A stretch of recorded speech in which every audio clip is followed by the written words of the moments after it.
What's going on, Drinking Boys? Brand new podcast coming right at you, but you know what we got to do first. We got to talk about those things that bring a little money into the show. First and foremost, we are brought to you by the Patreon.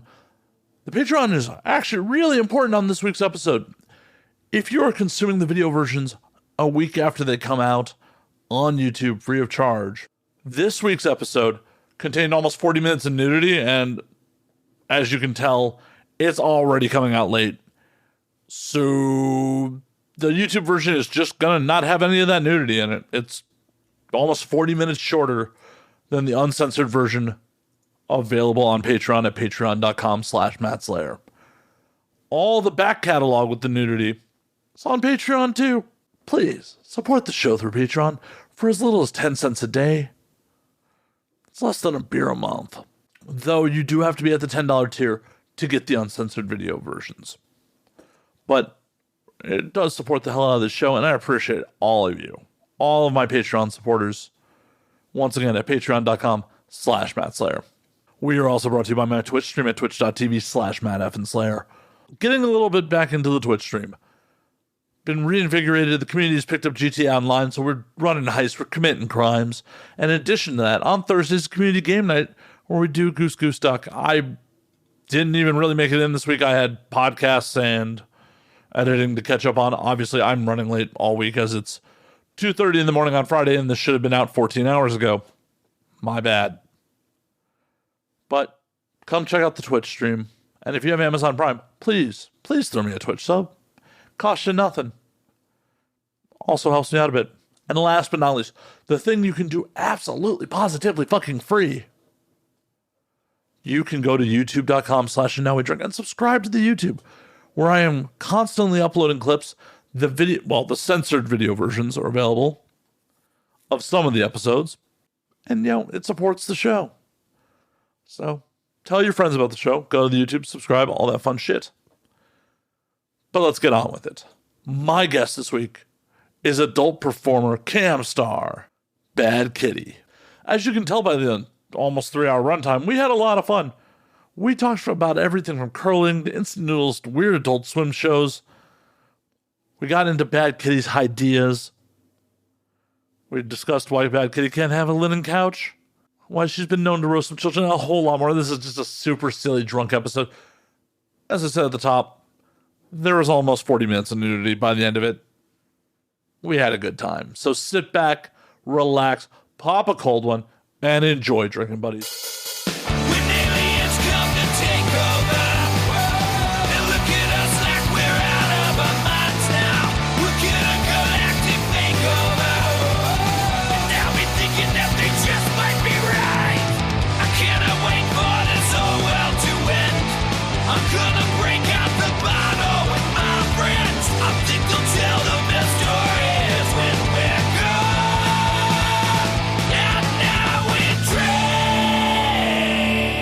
Go.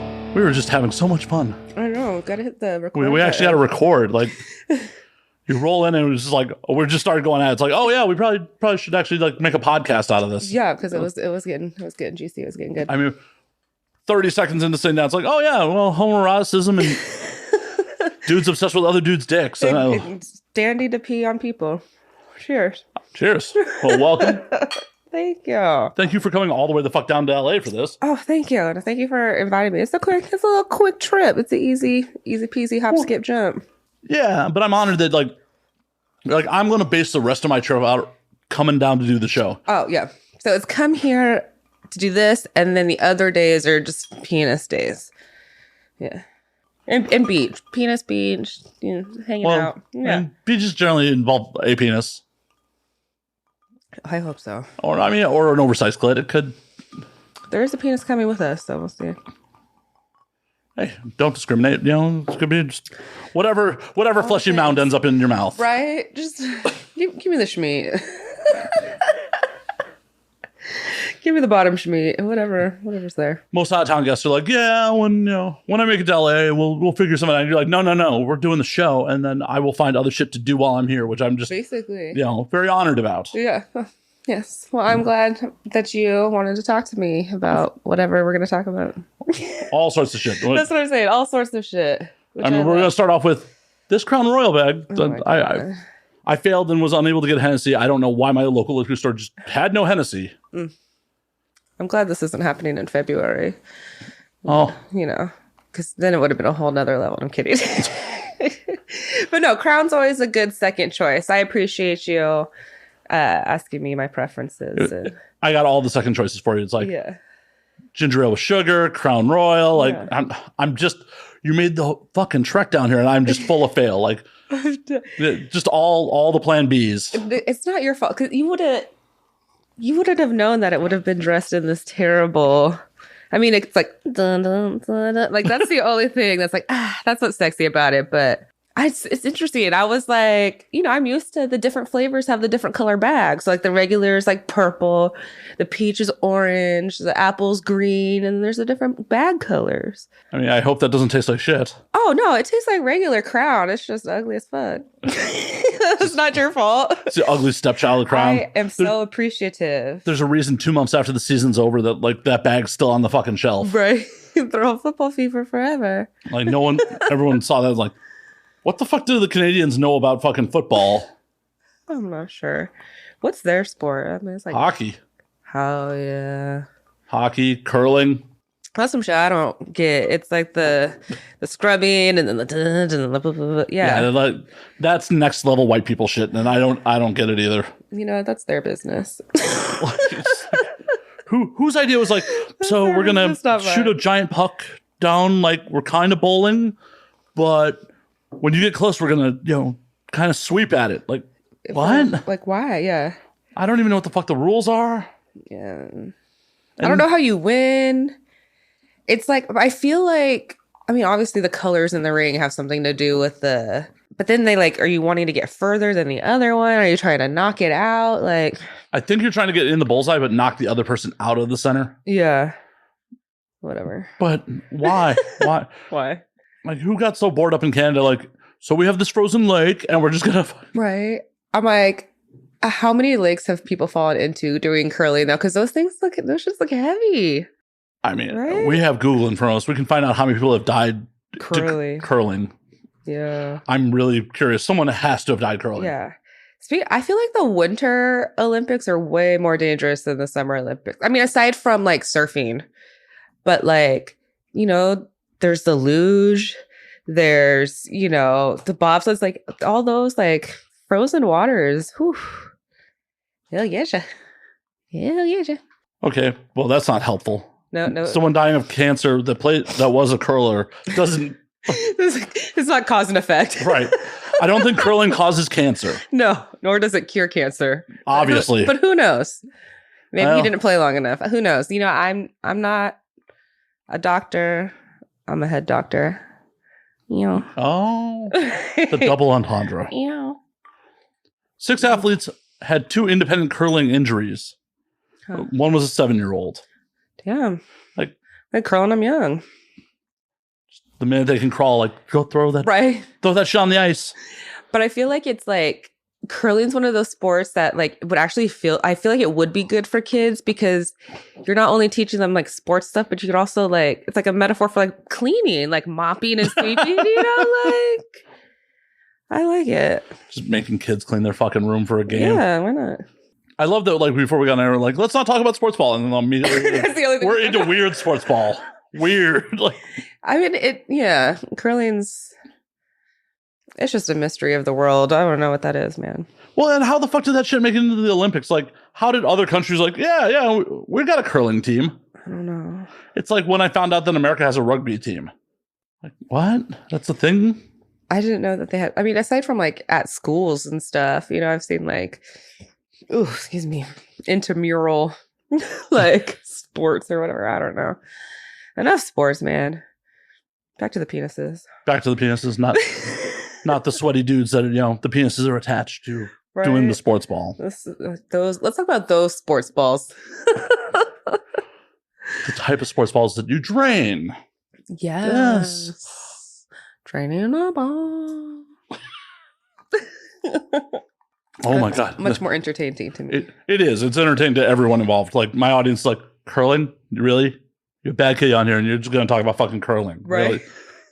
What fucking show did I sign up She for? came all the way out here to talk about curling. You bought her Canadian whiskey, and then all of a sudden you're just going to talk about curling. Talk about curling. We're going to do like 30 minutes on curling, and then show's over. Like, just not a single mention of a sex act, anything depraved, anything. Just curling. Just solamente curling.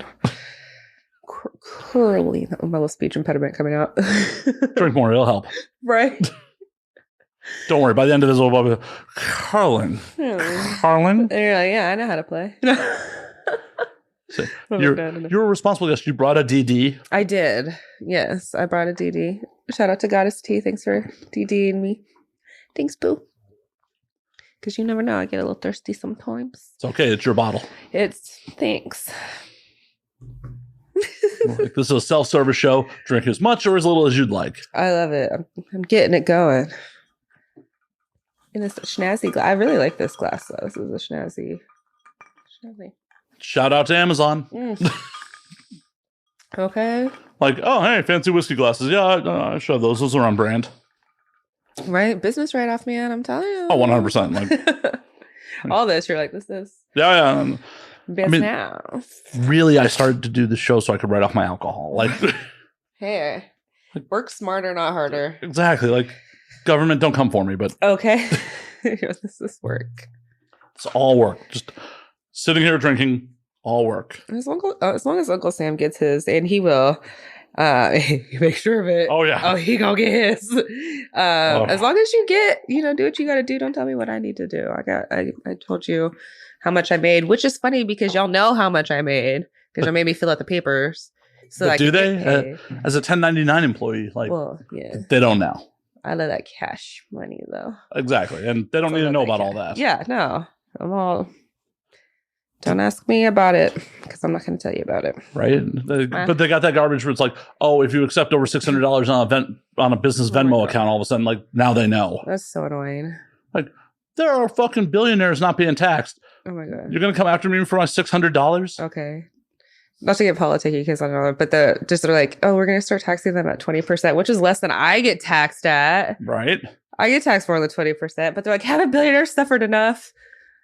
Oh, yeah. And I'm like, have y'all ever had to eat top ramen with tap water? Not even because it was either the vegetable broth or the top ramen. Y'all never live like that. And y'all are saying, I haven't I suffered enough. Right. Yeah. I've been broken up in points in my life where, like, I had to start getting creative with the ramen. Like, oh, I didn't even put it in the water. Like, I pan fried the noodles with some chicken. Like, poured the powder on top of the yeah. Because you can't just do the broth every fucking night. Eventually, you just got like, okay, how do I change this up? I mean, there's definitely been points where, I mean, I may have been inebriated, but I've just been like, brick, just allegedly, yeah. I was going to say the good old days, and when I was a little ghetto baby, we would just crunch it up in the bag and pour the powder over it, and then you would just eat it like. Yep, done that. Crunchy nudes. You have to. Variety is the spice of life. I'm telling you. But these motherfuckers never fucking experienced that shit. They wouldn't even know. Like, no. They're probably like, oh, top ramen costs like $10 a bag, right? Right. But even that shit's expensive now. Everything. Oh my gosh. I went to a international market the other day. I had never seen so much instant noodle before. I was like rows and rows. Beautiful. I was overwhelmed. Honestly, the imported instant noodles are actually pretty fucking good. Like, yeah, my go-to Korean market, like, there's lobster fucking instant noodles, like lobster ramen. Some of them are like, oh, hey, it's not actually like powder, it's like a sauce pack in that motherfucker. It's like, oh, the actual noodles are like vacuum sealed and actually like noodle texture, not right. And they were like handmade already. Like, it's so beautiful. I saw so many different foods that I might not necessarily eat myself, but I could appreciate. They were gorgeous. So much variety. I was like, wow. International markets. You get baked, you can go to international market. Woo. Dangerous. Fucking dangerous. Okay. It adds up quick. Well, and it just illustrates like how better people eat outside of the States at times. Oh my God, yeah. Yeah. Because even some of their, frozen meals are like amazing. Amazing. Like you wouldn't even know. Like if somebody had cooked it for me and plated it for me, I would be like, this was from the freezer section. Like, what? Right? This Sorry, is like, Swanson's, but what, you don't want meatloaf that like tastes like a shoe and covered in salt? not a shoe. Hungry man. Oh gosh, no. But I remember messing up the ones like the kids' cuisines as a kid. That was like, that's a treat. That was the treat, man. I mean, to this day, I still fuck with bagel bites. Yes. And then like the little pizza rolls. Oh, fucking hot lava in the little. Yeah. That's what you have to do. Yeah. I have lost so many layers of skin in my mouth from those fucking things. Yeah. It's dangerous. Like, who at Totino's was like, yeah, this is a good idea. We're just gonna, make hot lava in little packets. Yeah. You're all... Now feed it to your children. They'll love it. They won't be crying in agony. They'll love it. No. But it's like, we never learned. Like today, we're eating the hot pot, and it was like literally the second it comes out of the hot boiling water, you put it right in your mouth, and you're like, wow, this is hot. Which hot pot spot did you hit? I don't know what it is called. But it was great. It was like all you can eat. It was dope. I'm looking for a new one. My go-to shut down, so. Yeah, I'll have to ask him what it was called. It was like some cute little corn. It wasn't too far from here. I'll have to find the name out for you. Yeah, please let me know. It was good. That is one thing. The first time I'd ever been. You've never done hot pot before at all? No. Oh. I don't have any where I live. There's not any hot pot places. So I was like, or maybe there is, and I just don't know. I probably just don't know. Just got to hunt it down. Yeah, I don't eat meat, so I guess it's like a very meat centered. But this place had lots of vegetables, tofu, had like lots of great options. The broths weren't all like fucking meaty? No, they had vegan broths and everything too, yeah. Only fucking LA. Only LA on that shit. That is my favorite part about LA is the cuisine options. Because I used to be like a super devout vegan for like years, and then I stopped. And then just eat vegetarian, mostly, or pescatarian or whatever. But it's hard because you want to go get ramen and then you're like, wow, this is dirty water that you call vegan broth, and I don't like this. Right. We waved a vegetable over it. Mm-hmm. The liqueur of broth. Right. I swear, essence of fucking celery. Yeah, you're like a leek walked by. Just a dab of onion. Yeah, a whisper. So what made you decide to go from full vegan to pescatarian, vegetarian? I mean, cheese is pretty dope. It's supposed to be chemically addictive, equal to cocaine. That's what they say. I believe it. So I don't fuck with Coke. Mm. I mean, this is a body built by cheese. Cheesehead. Right? If cocaine was as good as cheese, I'm going to die. I'm dead. Have you ever watched Loiter Squad? It was on Adult Swim. Oh gosh, it's Tyler the Creator made it. And the intro song is just, I like cheese, I like cheese, I like cheese. Like that's literally the intro song. And then one of the last ones like, I like cheese. That's literally that's the theme song. I figured you'd appreciate it. I'm all about it. I'm all about it. You got to watch just one episode, or just Google the Loiter Squad for one episode just so you can. Yeah, I'm into weird cartoons, so I'm totally down. It's not a cartoon, though. It's really? No, it's a live action Adult Swim, yeah. Adult Swim does stuff that's live action? I know, right? Yeah. They do a couple, and they're really good. Some of their like live action are my favorite. Like that, Black Jesus, two of my favorites. I will have to check it out. Like, I'm all about Adult Swim's weird cartoons, so I will check out some of their live action shit. Yeah. Some of them are just too weird. I'm just like, That's when you do some mushrooms and fucking try to see what happens. Yeah. Yo, I remember I was like young, like a kid in high school, like first smoking weed for the first time. And someone put on something that was called Super Jail. Oh, I remember Super Jail. I was watching it and I was like, what the fuck is this? What the fuck is this? Literally, it blew my fucking brain. I was like, this ain't for kids, right? No, definitely not. But that was also one of those Adult Swim shows where I was just like, this is a little too nonsensical. This is fucking weird. This is fucking weird. Yeah. Some things but I love like adult cartoons. Like that will be like my first like go-to if the TV's going to turn on. What's your go-to cartoons? I love Archer, Rick and Morty, Solar Opposites. I watched this one on HBO Max, and I don't know if it was an Adult Swim or not, or if it was HBO Max, but it was called The Jellies. All right. Really good, super weird. I just like weird. You ever watch any of the 90s MTV cartoons? Not as an adult. I watched them like growing up. I do want Celebrity Deathmatch to come back. Fuck yeah. Somebody tweeted about it last night was, the stuff happening. And I was like, yes, Celebrity Deathmatch should come back. Is Mills Lane still alive? Good. I hope so. Because that was just too good. Oh. That era of TV. Some of that shit's like, how is this on MTV? Okay. Like, I missed villainous reality TV. That was a good time. Dude. It was fun. Fucking Springer just getting fucking wild. Yeah. I don't know. Do you see I was dying because I guess Maury is getting canceled. And I was like, what else am I going to watch when I come home from school? And I was like, oh, wait. I don't go to school anymore. But you could. Right. I've been there, done that. I'm still paying it off. Oh. It's one of those things. More BJs to pay it off. Okay. Seriously. Can't you overpay?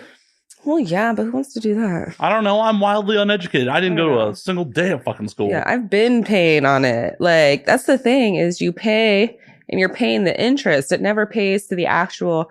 So, you pay X amount of dollars, but then it's got so much interest on it that you're paying to the interest and the interest just keeps accruing. So you're never able to pay the amount that you borrowed. Can't you do it like a car loan when you overpay right on part of it? Like apply to principal. Maybe, I don't know, but I'm going to keep not paying them for as long as they let us not pay.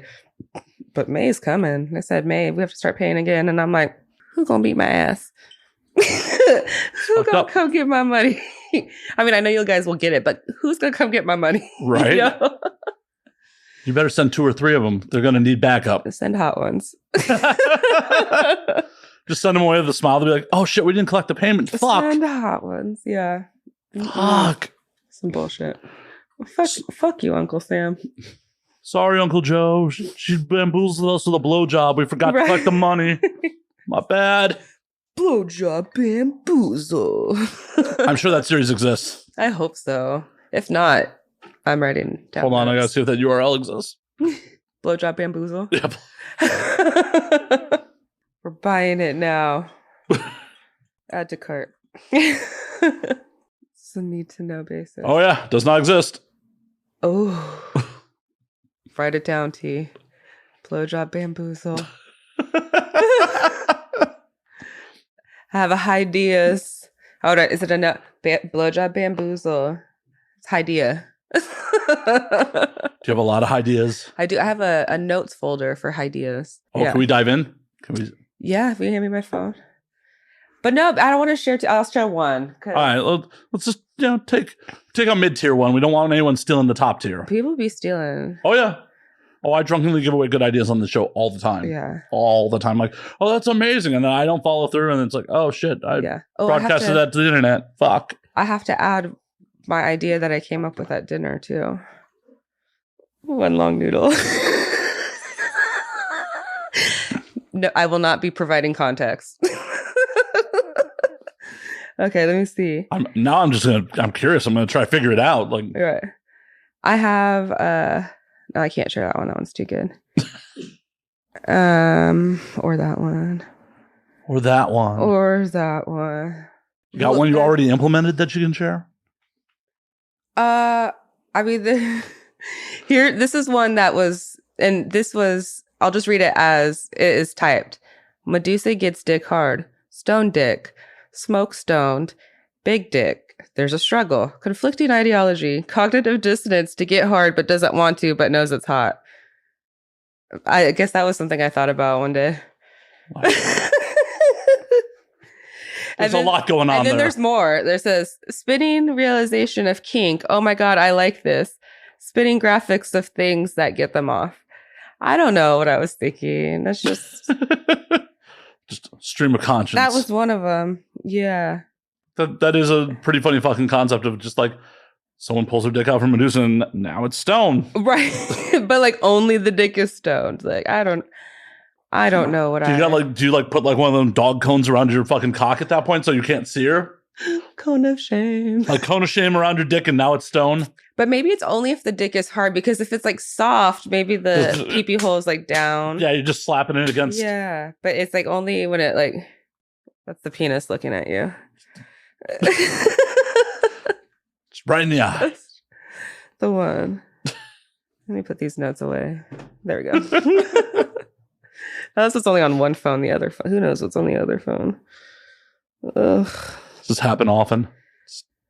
Sitting down and be like, oh yeah, this is an amazing. I don't always go back and look at them. You know, it's like now I'm disgusted with myself. So I want to see what I wrote. Why would you? Okay. See, that could have been, that could come out to be a fun scene. No, totally. No, but there's some foul shit out here. I'll give this back to you. Do a whole scene, just paint some dude's dick gray with it. Yeah. Stone dick. Make sure it's like paint that you can actually fuck with. Yeah. Oh, and then I also I won't come up, but I came up with a name because you know how like in a lot of like the higher end brands have like singular named like sites. I came up with one in my head. I'm not gonna share it, but it was really good as well too. There's no point for me to tell you since I'm not sharing, but it was really good. I'll take your word for it. Yeah, just believe it. I have no choice but to. Yeah. Well, I can't be like, no, I don't believe you. It's a horrible fucking name. You're all. The evidence thus far shows that you've only come up with bad ideas. So I didn't think that was a bad idea. Yeah, no, I think there was shit to work with there. There is. It might be hard. Oh, we need a drummer in house for the rim shot on that one. Okay. Rimming. Besides getting some hot pot while you're in LA, what else have you been doing with yourself? What else are you doing while you're here besides the penises? Well, I haven't been here very long today. I think I got here around like 1. So I haven't done very much. I've just been hanging out with some friends and stuff. And tomorrow we're going to go to the beach and probably like show titties out and stuff. And oh my God, titties? Really? Yeah. So I'll probably show some of those in a secluded area and just hang out. I'm going to see if I can get some content trade in. Got a lot of potential stuff happening, but we'll see what comes to. Hopefully it does. Hopefully people be flaky. Right? And I'm like, I just want some dick. Right. I came all this way for this penis. Okay. Like I claimed I came here for this podcast, but I came here for the penis. Penis and podcast. Penis. Yeah. The PNP. The PNP. PNP for the PP. Just maybe. As long as there's not a mess I have to clean up afterwards. No. It will be fine. It'll all be good. It's still early in the show, folks. We don't know. Right. Who knows? Famous last words. Who knows? The reason it's leather chairs. That's what I'm saying. I was out shopping for like a new, like not like ottoman, but kind of like a bench or something. We're shopping with my mom and she's like, oh, this one's cute. Oh, this one's cute. And I was like, Mom, they're like linen.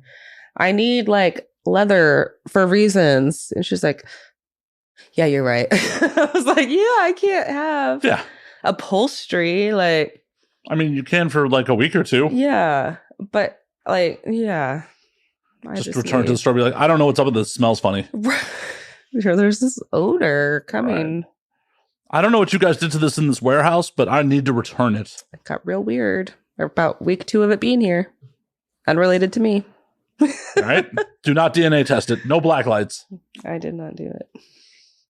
I didn't do it at all. So, I mean, it is. Yeah. So, certain fabrics aren't good. Like, I'm looking for a new couch. And I'm like, I really want a velvet couch. But I know I'm like, I don't want to be that old lady with like the plastic on the couch. But, they said if your grandma had plastic on the couch, it's because she was a squirter. And I was like, that's what I need. I need plastic on my stuff. I mean, that's probably why my grandparents stayed married for 60-something years. Go grandma. I mean, go grandpa for making it happen, too. Okay. Team effort. Right? Mm-hmm.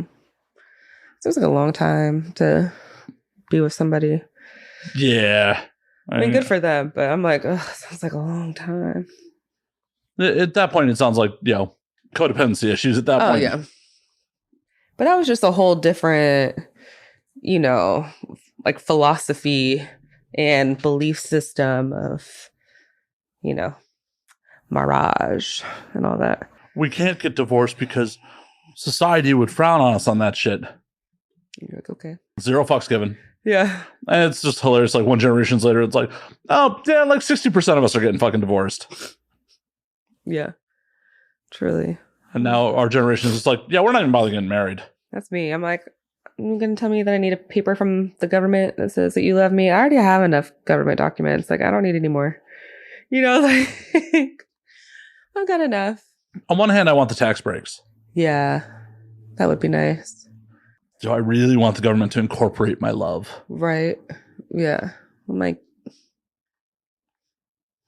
whatever. Not for me. Nah, it's just like, I don't care. Unless I'm marrying up, like, rich ladies out there. Yeah, right? Slide into them DMs. Right? Any rich people want to benefact me, I'm here. Right? They need a benefact. There's nothing wrong with marrying up. Benefacted life, right? That's what I'm saying. Climb any way you can. Right? Just a couple things. And I was like, I don't ask for much. Right? Just leather couches. Jeez. Right. I was like, I don't ask for much. For the audio audience, there was a very, very, very big wink there. There was like three, like three large winks. Like her eyes still closed. Right. Oh my god! You watch Arrested Development? It's like with Lucy, her eyes just closed, and one eye just closed.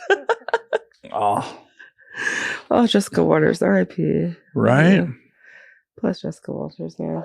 I don't know how they're going to do Archer without her. Okay, that last season, like that just was on. I was just like, honestly, the last couple seasons have not been great. No, but just knowing that, I'm like, hopefully they could do like Toy Story, where they had enough scraps to put stuff together for a character. Hopefully they have enough Melanie type stuff to give us more.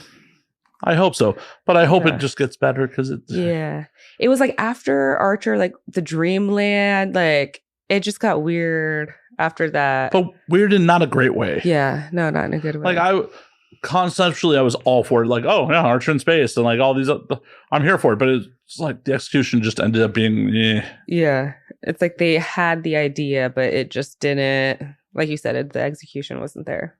And it's all ISIS's fault. It is. I was just about to say, I was like, once they had to get rid of ISIS, like, yeah, that's when it happened, I feel like. I mean, I know, like, ISIS beheaded people and executed a bunch of people, but fucking up Archer is the worst thing they ever did. Right.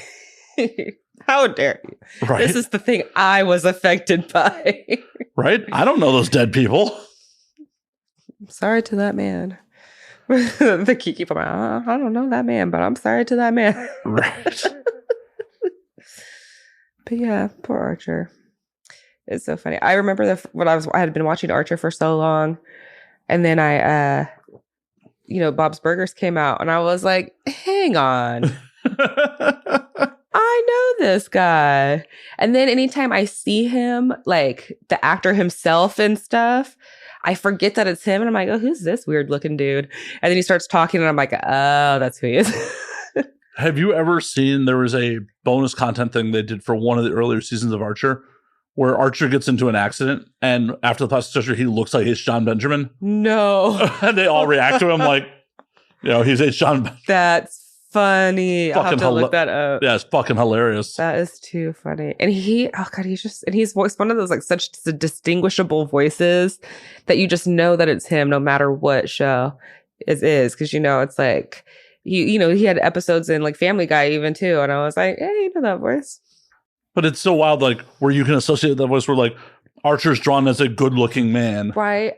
Like he's one of the sexiest cartoons. Like my first cartoon crush was Aladdin. Ooh, so fun. And then Archer was like the next most fun after that. I mean, what does that say? That you're looking for a man who's going to lie to you? What does that say? I mean, they're going to do it anyway, so. Wow. Shots fired. Shots. Pew, pew, pew, pew. No. That's one of my, like, I can successfully say that I don't lie, like, ever, but I do lie to men. But that is. We don't count. I mean, it's just like a different, and it's like not all, like, there's a time and a place. Everything I've said here today is true, though. So what sort of stuff do you lie to men about? I'm just curious. I'm like, what sort of stuff? I mean, when, it's like sometimes it's like businessy stuff, not like, that sounded bad. That's not what I meant. I guess that wouldn't be considered lying. That's called the finesse. It's called finessing. That's different. So I don't lie to men. I finesse. No. You massage the truth. Yeah. Everyone lies. It's not like I'm condemning. Oh my God, you've told a lie. Oh right. no. Shame. Oh, shame. Right. No, whatever. Like, I just think it's a hilarious distinction. Like, yeah, I only lie to men. Right. I mean, everybody's lying to get what they want. Oh, true. But I don't discriminate by gender, race. I've lied to dogs. I feel like I've lied to my dog before. Like, we're not going to the vet, buddy. I don't give a fuck. Fuck them kids. I'll lie straight to your face. You probably don't want to phrase it like that. Phrase it. Yeah. That wasn't a verb. That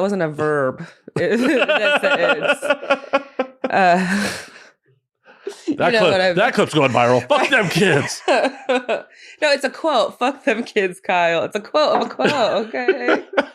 These are air quotes for, the sounds. There's air quotes. ASMR air quotes. Can't you hear them? Dead. But yeah, no, lying. Men and children, that's all. Children need to be lied to. Often. Definitely. Could you imagine just telling children the truth all the time? Oh, God. But it's funny when you do tell them the truth and they just think it's funny. Like, it's just, or if it's like something like really, not like dark, because you want to traumatize the kids, but. You don't? But it's, not the ones you like. Oh, okay. Yeah. Like my niece, I wouldn't, in a bad way. See, I think that should build character. Her. But I was roasting her one day. Yeah, it was pretty good. And then she tried to roast her brother. And I was like, no, because I was roasting him first. And then she wanted to roast her brother. And I said, yo, we don't do that jumping shit. It's a one-on-one, okay? Let me have my moment. You can have yours, but don't copy mine. Those are the only rules. Right. You're the audience. I'm on stage. Yeah, exactly. And I was like, come up with your own stuff, man. Be original. What kind of roast jokes are you throwing at children? Oh, now I'm going to sound like a bad guy, but sometimes. I mean, you're roasting children. You're already halfway there. I'm just saying. I mean, nothing that I wouldn't roast an adult for. Oh, that makes it better. I mean, have you shot your pants as an adult? Oh, yeah. Okay, so that's what I was roasting them for, was just shitting their pants. Oh, yeah. No, I definitely I definitely shot my pants. Like, the one time I can remember, it was a long time ago, but it was literally was out on a date with my girlfriend at the time. And we took separate cars and we're going back to my place. I stopped at a gas station bathroom to take a piss, took a 50-50 fart. And can't trust a fart, man. Right. The odds were not in my favor. Yo. And nothing like just shitting yourself in a gas station bathroom. Like, I feel like that's the only place to shit yourself. Well, if I had done it in the comfort of my own home, I could have cleaned up. That would have been better. You're right. So I cleaned myself up as best I could, threw my fucking underwear in the garbage can. So the next person who uses that bathroom just has to be like, why are there shitty underwear in this tiny fucking, this is like a little garbage can. The wall garbage can? Yeah. I didn't make sure it was all the way in. It was just halfway hanging out. Did you wrap it in anything Fuck first? No. Oh, you just shoved it in there. I fucking whipped it. I'm dead. But let me go back to why I was roasting my nephew. You're like, I've heard enough about you shitting yourself. Well, no, now I got to justify myself. No, so he started it.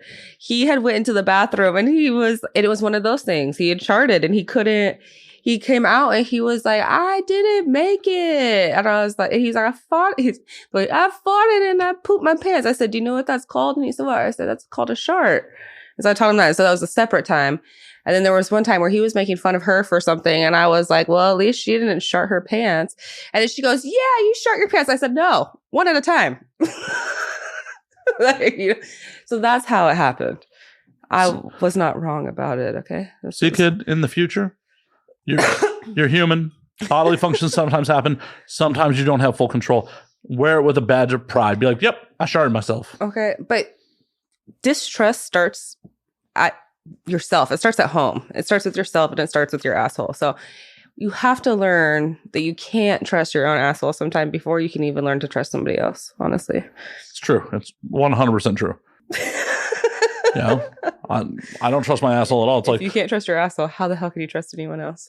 I mean, I guess that's why I'm still single.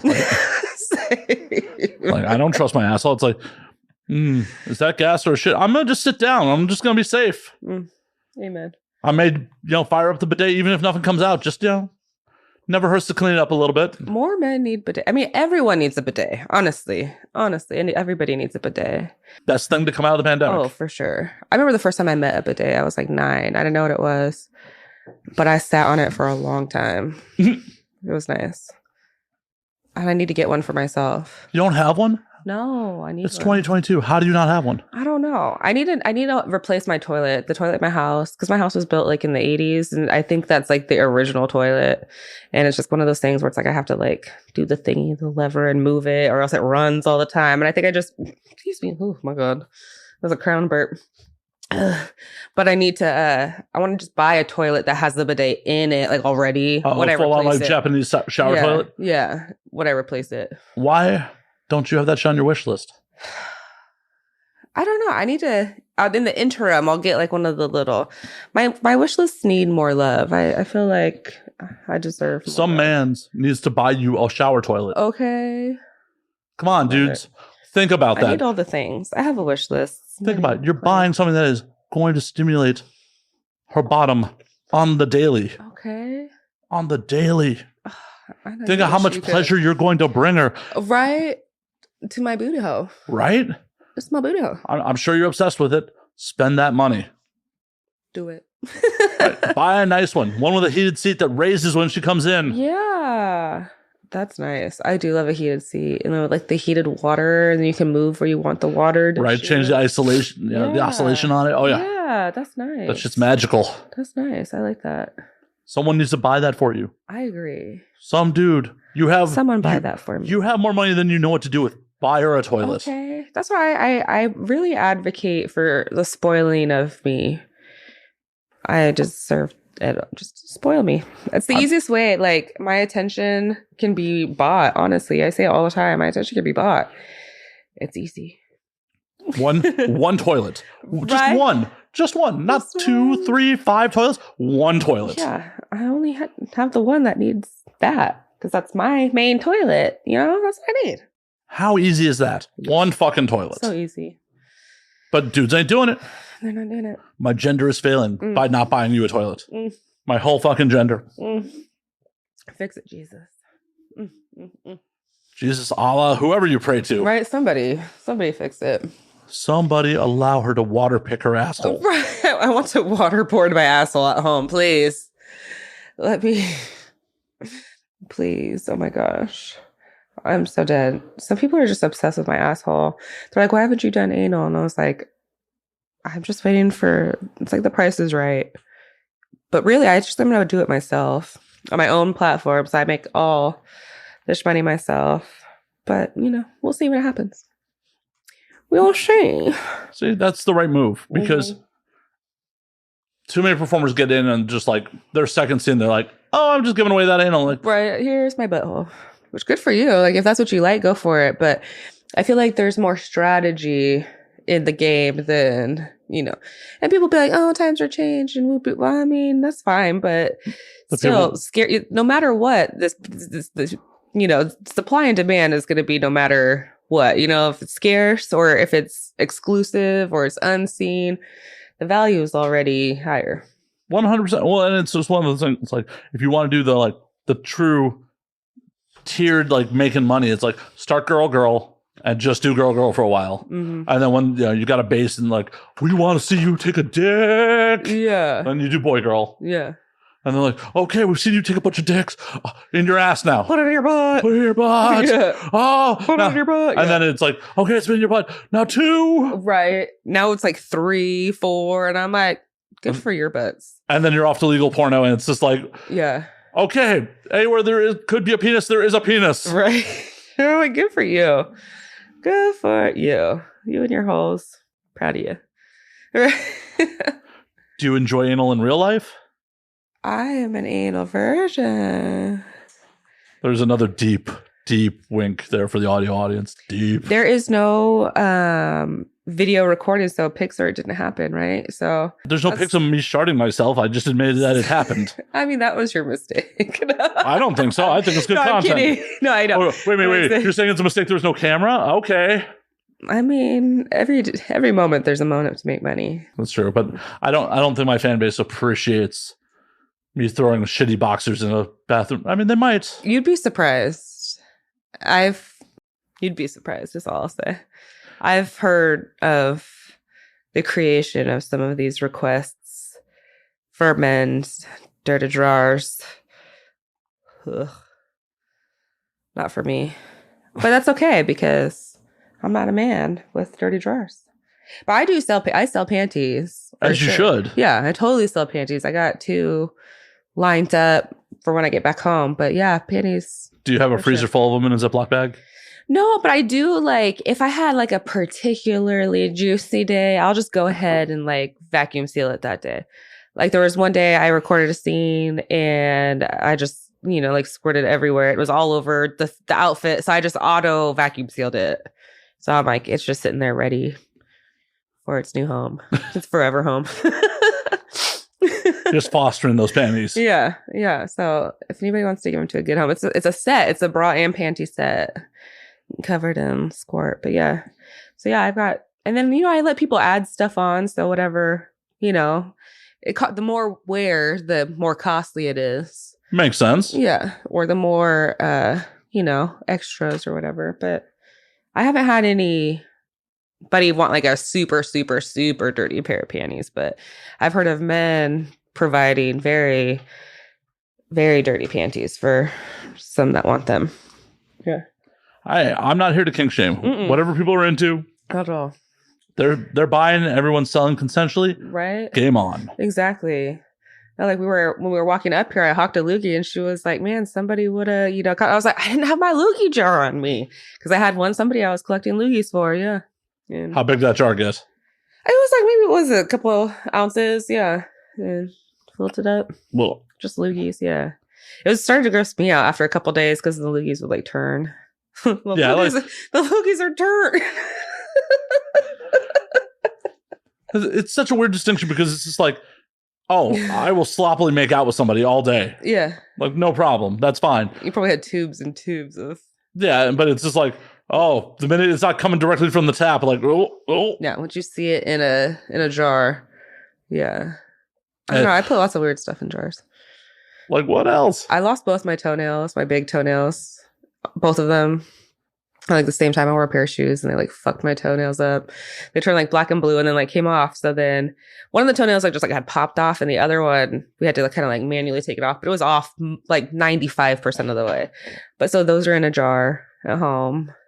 I have like, I mean, are they in the same jar? Or are they isolated, like looking at each other like, hi, buddy. Oh, hi, no. hi. You don't separate family. They're together. Okay. I didn't know if like. No. I am a loving, family-centered woman. Okay? So I put them together in the same jar.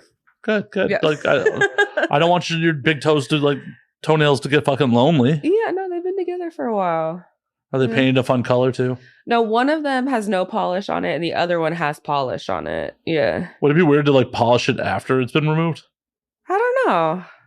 It was just because it was like she didn't realize how much of the toenail was like not attached anymore until after she took the polish off, where the other one came off before the pedicure came around. So they're both like growing back right now. So I'm like, because I'm sure someone would pay the video to watch you polish your disconnected toenail. Oh, for sure. They'd probably pay to just watch my weird toe. Oh, 100%. Mid-growth right now. 100%. Yeah, my weird little toe nub, my tiny toes. So you're hiding those from the camera right now? You're just like... Right, I mean, as far away as possible. Well, I didn't mean this camera. I mean, like when you're doing work. Yeah. Some people are like, why didn't you paint all your toenails? I was like, because I don't have all of my toenails. I only have 8. Like, what do you want me to paint the and nub? Those are painted, like, period. the 8 that are there are painted. What's your thoughts on dudes like foot fetishes? Oh, I love it. My homegirl was with me when I was talking to my friends earlier about my toenails falling off. And he's like, what? Your toenail fell off? I was like, you don't remember? It was in your mouth the other day when I was here last. Like, and he was like, huh, guess I didn't notice there was no toenail on it. And I was like, oh, I thought you did it to make me feel better about my loss. Like, I was like, I don't know. Either way, that should turn me on even more. Like, I like my toes being sucked, but then he wanted to suck the ugly toe. Like, yeah. Oh, it's like, oh, you're really into me. Oh. Okay, suck the ugly toe, bitch. That is content you have to make. Okay. Before the toes grow out, you definitely have to have someone be your sissy and be like, suck the ugly toe. Suck the ugly toe. No, don't you even think about sucking the pretty toes, just the ugly toe. Only the ugly toes. Bitch, did I say you could kiss the pretty toes? No. You only deserve the ugly toe. It's like in every bag of carrots, there's the ugly carrot. Right? It's the ugly carrot. It's still delicious. Still tastes like a carrot. My ugly toe. Oh, that is too funny. But no, I love foot fetish. Like, love it. Use my foot like a telephone. Like, put the foot up to your face. Like, yeah, hell yeah. It's dope. Like, massage in the mouth, all. Yeah. But only, like, I like it when people, like, pay for my pedicures. And most girls are like, oh, pay for my pedicure. Pick the color. I'm like, no, I only have white toenails. That's it. Only white. So. Why only white? It's just like a fetish thing. And I just, like, it matches all the time. I think people are like, oh, white toes are playing out. But I'm like, you know, they don't make stains for no reason. You know, they say if the toes ain't white, the pussy ain't right. So that's what they say. So, no, I have never been in a right pussy then. Not once. I'm just saying. My mind is blown. But also a secondary honorary mention is light pink is a second. Light baby pink, like ballet slipper baby light pink is also an acceptable. Okay. Cool. Yeah. I'm back to just doing secondaries, like first the worst, second the best. All right. Like I'm just all about the secondaries. I'm finding out tonight. Damn. God damn it, Bobby. It'd be like that. Fuck yeah, King of the Hill. Fucking. That's actually one that I haven't watched. I need to watch it. Oh, you have never watched King of the Hill? No, and not because I don't like it. I think it was just because when it was on was just like I was like growing up, and it was just like one of those things I just didn't watch. Bunch of weird rednecks in Texas. I totally get like not being like the most appealing thing. Yeah.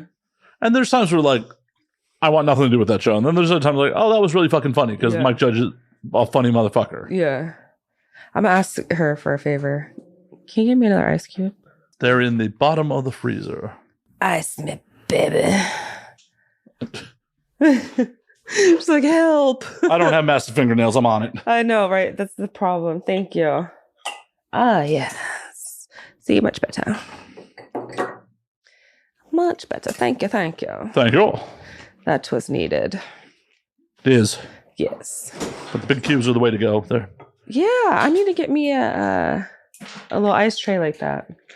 That is the way to go. Yeah, I really like those. Like, is the superior way to ice whiskey. Like, have you ever tried the fucking actual stones, like the whiskey stones? I have no idea what that is. Like, they sell these fucking, like, they're actual rocks that you fucking freeze. Huh. And you're supposed to put them in whiskey because it, the ice dilutes the flavor of the whiskey. And like, well, it gets your whiskey cold and doesn't dilute. No, you just have cold rocks in your whiskey. Yeah. Like, because nothing's melting, nothing is transferring. It's not altering it in flavor. I'm sure if you left that motherfucker sitting there for 30 minutes, like I might chill the whiskey a little bit, but you like don't know that the rock's not porous, or has like little micro cracks in it, and then it gets bacteria in it. Well, it's in alcohol. Yeah, but still, I don't know. I just think about cooties. The alcohol should help with any bacteria that try to roll in. True. I just be thinking about cooties sometimes. I mean, I think you're in the wrong. I think you're in the wrong line of work if you're worried about cooties. I was like just thinking about like, oh, I could be face deep in an ass, and I'm like, that's not what I'm thinking about cooties. I'm not thinking about any of that. Whatever. You're just like, no, I'm like, I need some booty in my face. Right, booty in your face, fine. Booty in my face. Was that fork at the shabu shabu place though? Was that clean? Like that. Right. Who knows? Right. But I use chopsticks, so I guess, maybe it was a very dirty, dirty tree that made that wood. Who knows? That could have been what's a dirty word? Could be. Could be a dirty word. Could be. Or it could be a very wholesome word. Right. Who knows? You know what the dangerous thing about this Crown being in this bag like this is you don't realize how much you drink of it either. So it's like the reveal at the end is like how much of the bottle you like undress it like. Did BADKitty drink a whole bottle while she's on it? Like just oh shit. Sorry, I didn't mean to bonk your. I bonked you. There we go. Ooh. Hey, some people pay good money for that. It's okay. To be bonked. For me to bonk you, right? That's going to be one of my news services is just bonking. Just bonk. Mm-hmm. Call me Bonkiana. That's too good. So when you get back home, yes. What else is up with you? What have you been up to? I'm really a super big homebody. Like I don't really go out much. I really just live by I can make tons of money at home, so I'm just gonna stay home. I'm not gonna really step out. Like I'll step out for like family and like friends and stuff, but I'm a really big homebody. But I don't really have anything planned. Like summer's coming. Yeah,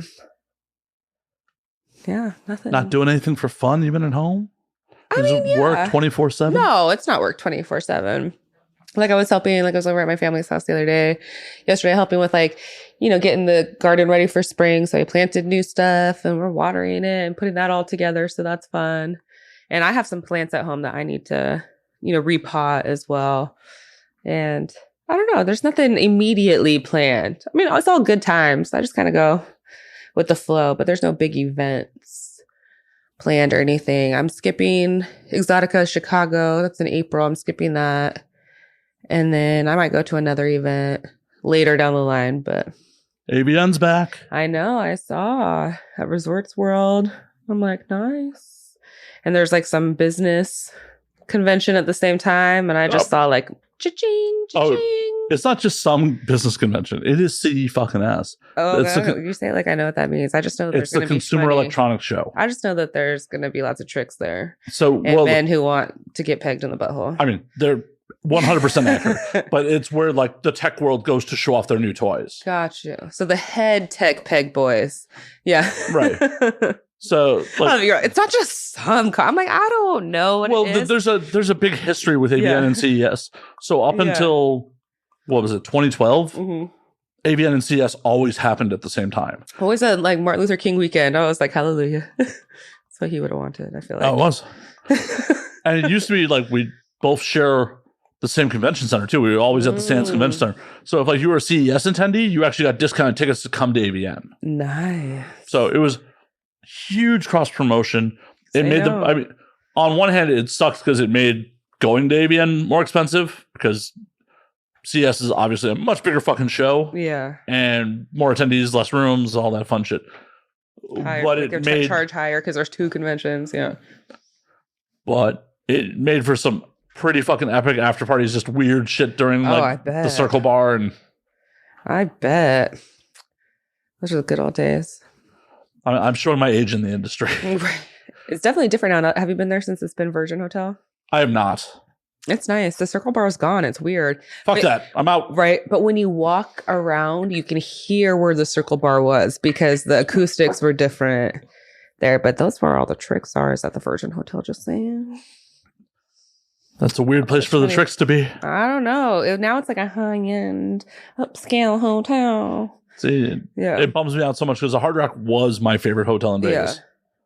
It was dope. As a rock and roll dude, it's oh, they're playing rock. And it's not just the sounds of fucking machines everywhere. It's nice. I mean, I was pretty geeked. It's funny. A lot of people don't realize that I have a big, I guess, music taste. And I grew up in a very white area. So I grew up with a lot of heavy rock people and stuff. So when I saw there was the full drum kit for Avenged Sevenfold, it was the Reverend's thing. And because R.I.P. the Reverend, he passed. But I was just standing there and I was like, yo, that's the Reverend's drum kit from Avenged Sevenfold. That's so dope. And people would be like, Michael Jackson's gloves over there. I was like, okay. That didn't excite me. But I was like, the Reverend's drum kit. So many rad guitars too. So many cool things there. Yeah. One thing that did blow my mind though was the stirrups from Christina Aguilera's Dirty video. I'm like, oh my God, at that point, my leg is bigger than Christina Aguilera's waist. Okay. Like, what the fuck? They're like Polly Pocket. Yeah, I was like, Dead. Jesus, that girl was tiny. Yeah.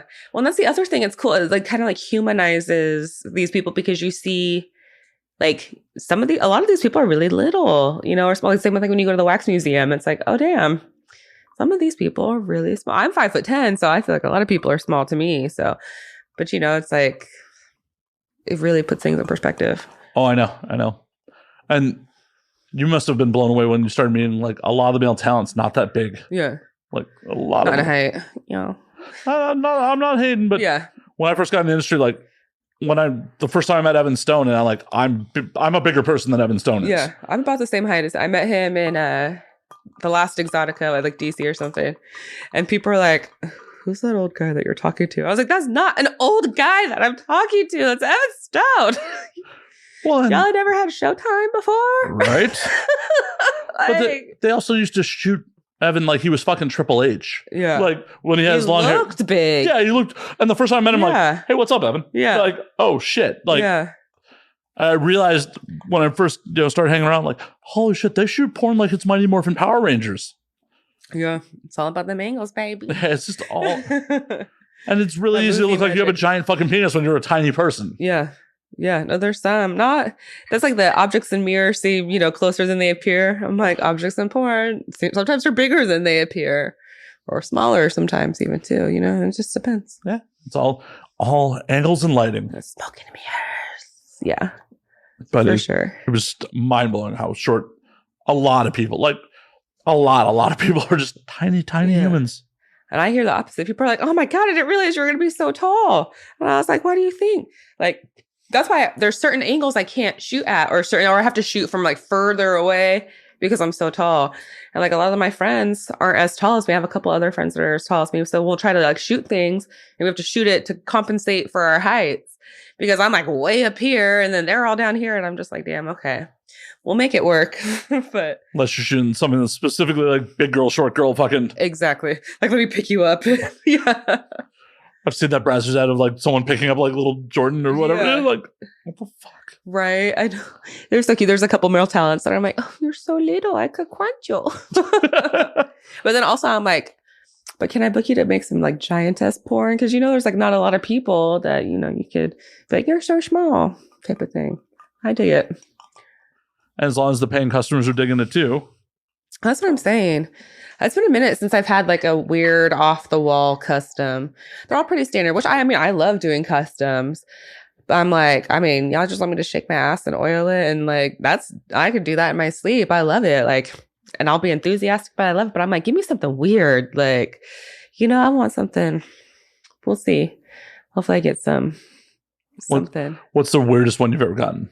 I don't know if it was so much was weird. I mean, there's things that people ask that I'm like, I'm not gonna like do that. Like just like gross, poopy stuff. I'm like, no, thank you. But like ones that kind of have like thought to them or like, you know, some role plays are fun.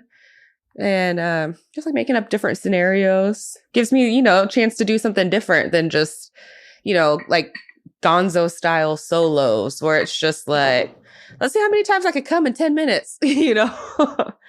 But there's like a story, there's costuming, you know, like I just made a video with two of my homegirls. And, you know, it was kind of like a role play and it was super fun and funny dialogue and funny actions. And, you know, it was enjoyable. Like it's something I was like, I'm super proud of, you know? So I felt like, you know, I don't see a lot of people that look like myself in certain types of porn that are like the fun stuff, you know, like the fun, funny, like slapstick kind of stuff. Cause I like to watch stuff that makes me giggle and be horny at the same time. So that's the kind of stuff I want to make. So I was like, damn, the reception to this is really good. I just thought it was funny. I was just shooting the shit with my homegirls. We were cracking ourselves up. But the reception's been really, really good for it. And I mean, who else doesn't want to watch like one small girl get like strapped down by two girls that are bigger than her in like a yoga studio? That's just fucking stupid. It's funny, you know? One, At the end of the day, this is art to a degree. Yeah. So you should make stuff that you're artistically proud of. Yeah, right. And that's funny. That makes people giggle. Like, it's goofy. I loved it. So I'm like, am I good at writing funny porn? Is this my calling? Like, to make goofy porn? Like, I like it. Do it. Like, if y'all not going to book me to do it, then I'm just going to make it myself. Well, and that's what you should be in this day and age. Exactly. Yeah, but totally. And that's what it came down to when it came up to that idea. It was funny because I just had like an outfit that I thought about, and then I built like the story around an outfit, and it was just ridiculous. I was like just like some pervy yoga teacher who, put plays up, like, just kind of like that funny. It was really funny. Well, and I'm sure that scene like has been done with like a pervy male yoga instructor 100 times. Oh, so, for sure. So it's good to like turn it on his ear and like, no. Yeah. Women can be pervy too. Yeah. But then it was like, yo, I just got some new workout equipment, but it's just a strap on. And I'm talking about, it's going to loosen up your muscles. And it's like, well, I mean, yeah, it is, because I'm going to fuck you with it. Like, right? You may lose control of your muscles too. State of the art, like all of that. All that bullshit from like, like workout culture that you hear that I just put in with that. And I'm sure somebody's done it before or something to the extent of it, but I put my little, Bad Kitty flavor on it, and it was stupid as hell, and I loved it. And there's nothing wrong with that. And that's the thing. Nothing is 100% original. Nothing. Mm-mm. No, it's impossible to be like, what is an original thought? Like, there might be something somebody hasn't heard of for a long time, and it just came back around, but and there's nothing wrong with getting inspiration from what other people have done, as long as you're not exactly 100% just copying it fucking line for line. Yeah, no, that's just obnoxious and unoriginal. I mean, that unfortunately happens a lot in porn. Oh yeah, definitely was on a set over the summer where it's like, oh, these scenes we're shooting are literally recycled scripts from another one of the sites that company shoots. Yeah. They're like, but it's from 2012. Nobody remembers. No, like, I don't know if that's what happened, but just, and you're like, no, people don't forget. Well, the spin on it this time was, this was a trans scene instead of a traditional boy-girl scene, but they literally just took the scripts from these traditional boy-girl scenes that they had previously shot and put different characters in it and changed it a little bit. To be trans scenes. It's like, come on, guys. Can we put a little effort into this? Yeah. I love that you're inclusive, but you're inclusive in the copy, same thing already happened. Yeah. You're inclusive in the laziest way possible. Okay. You're inclusive in the way that you've already done it. These trans performers are not just interchangeable. No, they have stories that they want to tell. There's different creative outlets that you can go down. Like, you can literally do anything with anybody, but you don't have to copy and paste when it comes over to trans performers, because there's tons of original stories that you can make, like based even on that performer's life, even too. You might find something original out of there that we haven't seen before, so. That's assuming that they want to take the time and effort to actually Exactly.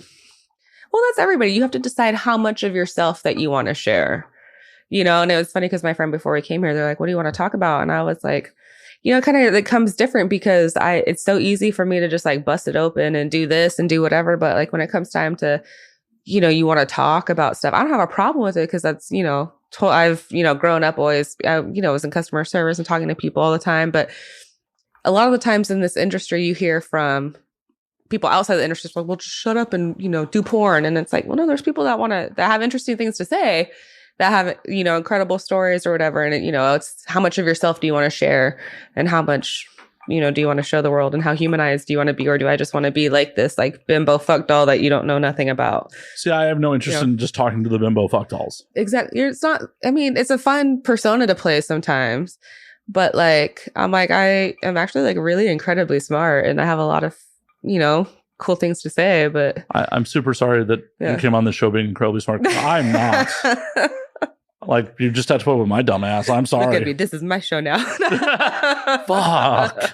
I shouldn't have signed that contract. Show now. I shouldn't have signed that contract before we got on air. Right. Fuck. Well, folks, it's been a pleasure entertaining you for years. Right. This is the Bad Kitty Show. That's a big part of what this is like. That's why I never ask people like, how'd you get into the industry? Who do you want to work with? What's your favorite position? Like, we were literally just talking about this earlier. I said, I swear to God, if someone asks me one more time how I got in the industry, how did I pick my name? Who do I look forward to working with most? I'm going to lose my mind. I'm just going to never speak again. I'm going to be like Beyonce and be like, I don't do interviews. No kidding. Well, and that's why, like, when I asked you about, I was curious about real life, not. Yeah. But no, real life. And it's actually been a while because I won't lie. The last time that I did anal wasn't something that I wanted to do. So it was an icky situation, but I'm sorry. Resolved. Thank you. But that, and I'm saying that it kept me from doing it because I was doing it even before then. But sometimes there just gets a little hitch in the giddy up, and then you just want to, when it's something that you feel like you want to do again, you want to make sure that, you're comfortable, you're 100% in it, you're with somebody that you want to do, whether it's on camera or off camera, but probably in my personal life, I'll explore it again in like a safe space, before I present it in a... It's definitely the right move. Yeah. Last thing you want is to be on a set and be like, sorry guys, I can't. And I'm not making fun of like the trauma, but like that's a real thing that could fucking happen. Totally. And I'm sure that there's people that have gone through that and they thought that they were ready to do it, and you need to focus on yourself first, because then I know me, I would be like, oh my God, I couldn't perform and now I wasted these people's time. And then they were here and they were counting on me, and God, now I look stupid and I'm embarrassed. So there's so many things. But it would just compound. Yeah. And that's unfortunately one of the problems with the industry is totally the industry doesn't care. Like if you don't look out for number one, no one is going to in this industry. Yeah. You have to look out for yourself 100%. And that's why, I feel bad for people if they feel like they have to give into pressures or whatever. It's unfortunate. And I hope that people can really focus and find themselves and what they want to do and focus on that. And only be here if this is where you want to be too. Exactly. Like, don't be in this industry if it's to make some significant other happy, or, you don't truly want to be here, because it will lead to misery. Totally. And then on the same coin, before getting too into it, don't lessen yourself or stifle yourself and your opportunities for somebody else as well too, even if they're somebody in the industry. Oh, that's just the tale as old as fucking time. Mm-hmm. Yeah. I've seen it so many fucking times. Yep. Where it's just like, oh, I'm a girl performer now because like new boyfriend. He's hot, baby. Yeah. But no, totally. There's a lot of people, and I feel like there's so much potential, whether it's a performer who does this or a performer who does that. When you get with a partner, if they try to control you and what you can and can't do in the industry, there's different between your personal offset at home in the bedroom relationship, which y'all want to do. But when it comes to your partner, you should be wanting them to make the best decisions for themselves, have them make a bag, have them, promote themselves, do whatever they're doing, because at the end of the day, you aren't with that performer. You're with the person who is the performer. Right. Exactly.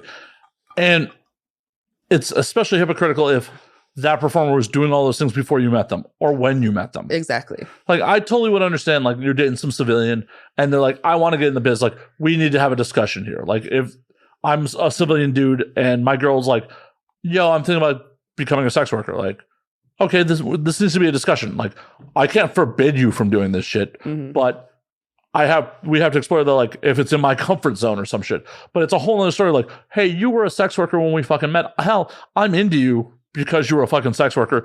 And then all of a sudden, now that I caught fucking feelings, you can't be a sex worker, or you can't be a sex worker in the same degree. Like, that's bullshit. Yeah. Or if you change the services you provide or something, it's like, well, you were doing this when I met you and now you want to do this. That's not okay. And it's like, but that, like, I'm still a sex worker, whether I do this or that, like, you knew what was up. Right. So this scenario is okay, but this scenario is not. Like, make it make sense. Like, it's like, whole is whole is whole. Like, it's like, I'm the one, monetizing it. It's true. I could see, a potential discussion being like, if someone you met someone who's a performer and then like decide they want to get into full service, get into escorting, like, not because let's talk about it. Yeah, let's talk about it. Like, yeah. And it's not necessarily because of the actual sex act, but like, I'm saying, like, let's talk about it, because this is a situation that I went through. Yeah, because it's one of those things where, like, the sex is the sex, whatever. It's more than like the potential risks involved with becoming a full service sex worker. Yeah. hey, there's criminal involvement here. Like, there's not the protection of a set. Mm-hmm. That could be, I could fucking see myself being worried about that shit. Totally. The idea of being like, oh, you're forbidden from doing this. Right. Or some emotional blackmail, be like, yo, I'm out. Like, be out if you're not comfortable with it. Like, don't emotionally blackmail somebody, threaten them with leaving. Be like, hey, you got to live your life. I'm not comfortable. Yeah, I wish you the best. Like, no malice, no nothing. Like, you as the other member, the other side of the partnership, like, has to recognize your own comfort levels. If you're not comfortable with something, don't try to stick around and force someone to, conform to your comfort. Yeah. You can't convince them. You can't even convince yourself. So if it's something like, if somebody says, if your partner, say your partner, I know you said you're single, I'm single, say that your partner, that your fictional partner came to you and said, I want to do, X, Y, and Z. You have to be true to what your beliefs are. You can't say, I don't want you to do it. And then later, 5 minutes later, or not even, not literally 5 minutes later, but later be like, I'm going to try to be okay with it. Because you trying to be okay with it isn't you living in your truth. And then later you're going to come and be like, well, you're just a slut who fucks for money anyway, type of thing. And it's like, well, now you're just going to throw it in my face because you weren't trying to be cool with it in a positive way. You just didn't want to lose what you had. So you're trying to make, agreements with yourself and trying to reason. Because at the end of the day, no matter what you're doing, if it doesn't feel right and it doesn't align with your morals or what you believe in is right, and the way or that you just want to your comfort level. Exactly. Don't fake it for somebody else. Don't fake it for literally any reason. And I feel like the same way, even if you're somebody who's doing full service or doing whatever, I understand survival and I understand that. But at the end of the day, no matter what you're doing, if you're not comfortable doing it and you hate what you're doing, you're not going to have sustainability over a long period of time. And that's the issue. Run the racks up now. Cool. If you are cool with that, you're fine with being uncomfortable. Run the racks up. Oh yeah. Do what you got to do. I mean, we've all have no problem with that. Every last one of us who's not a billionaire has done a job that we were not fucking happy with. Same. To fucking pay some bills. Okay. I'm like, if I ever had to, and who knows to say in, X amount of time, but I'm like, I'm going to work for myself for as long as possible because I had a job since I was 14. I turned 30 this year. COVID was the best thing that happened to me. Me losing my job was the best thing that happened to me. I was working a 9 to 5 while fully running Bad Kitty all by myself and doing everything by myself. And me losing my job to focus on this was the best thing that ever happened to me. I, want to focus on this, but who's to say later down the line, I, do all my investments with this and I want to move into the next chapter of my life. That's cool. But I, lived in my truth the whole time. That's one of the things, like, for the most part, if you're a performer and just a performer, there's a finite amount of time you can do this. Mm-hmm. It's the creme de la creme 1% that has like the Lisa Ann length career. Yeah. And good for her, man. Yeah. And that's the thing is there's some people who, whether they're blessed or they have ability or they have connections or whatever the situation is. It's all of it. It's fucking all of the above, right? But they've got longevity. And that is something that's so admirable. I don't know what Lisa Ann is doing personally myself right now, but I know she's not doing porny type stuff. She's hosting some stuff on SiriusXM last night. Good for her. Good for her. So, and it's fun because I feel like she's gotten so far and then she doesn't, I'm just assuming that she didn't have to necessarily maybe compromise to get so much or maybe she did. I don't know. But at the end of the day, she's still being heard and she's still being seen and she still, has relevancy. And that's somebody with a career like in this field specifically, longevity like that. That's amazing. Because that's like a household name now, like I remember, people of all ages. I remember watching her when I was young and she wasn't incredibly young. I've never seen she's old, she wasn't old, but that was like her peak time. And even now it's not her peak time and she's still working. Good for her, man. That's awesome. Honestly, the height of her popularity, she was definitely deep into the MILF category when she was doing Nail and Pale. Yeah. Yeah. Cause it's one of those, it's kind of, I'm not comparing her to a grandparent at all, but there's some people that you just don't, whether it's a public figure or somebody personally, you've never known them under a certain age.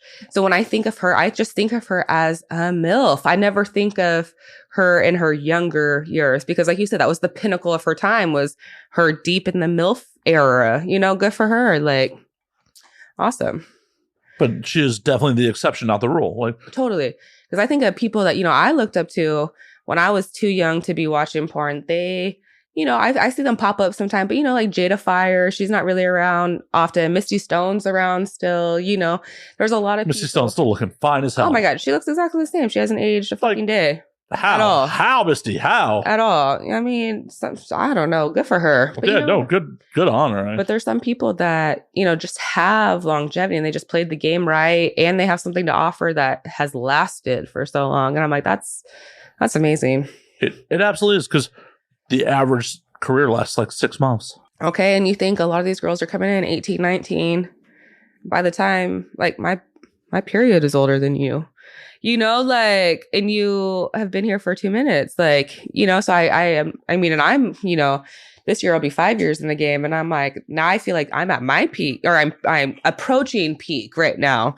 And, maybe I just played the long game and that works out well, but I feel you're good. Definitely in control of your own destiny with a lot of what you do. You're in a point, and definitely at this point, creating most of your own content. You're not a performer who got in I am fully dependent on studio work. No, if I was dependent on studio work, I'd be eating rocks. I'd be so poor. Back to that ramen. I'd have no, right? I'd be having to portion 1 pack of ramen for a month. I've only been booked 4 times and I've been in the industry almost 5 years. I've only been booked onto 4 mainstream sets. And there's a lot of different reasons for that, and that's whatever. But that's the thing, is you can't rely on somebody else, to feed you. I'm going to eat whether or not these people book me. And as it should be. Anyone who wants to get into the industry these days, you better be ready to be your own production house. Yeah.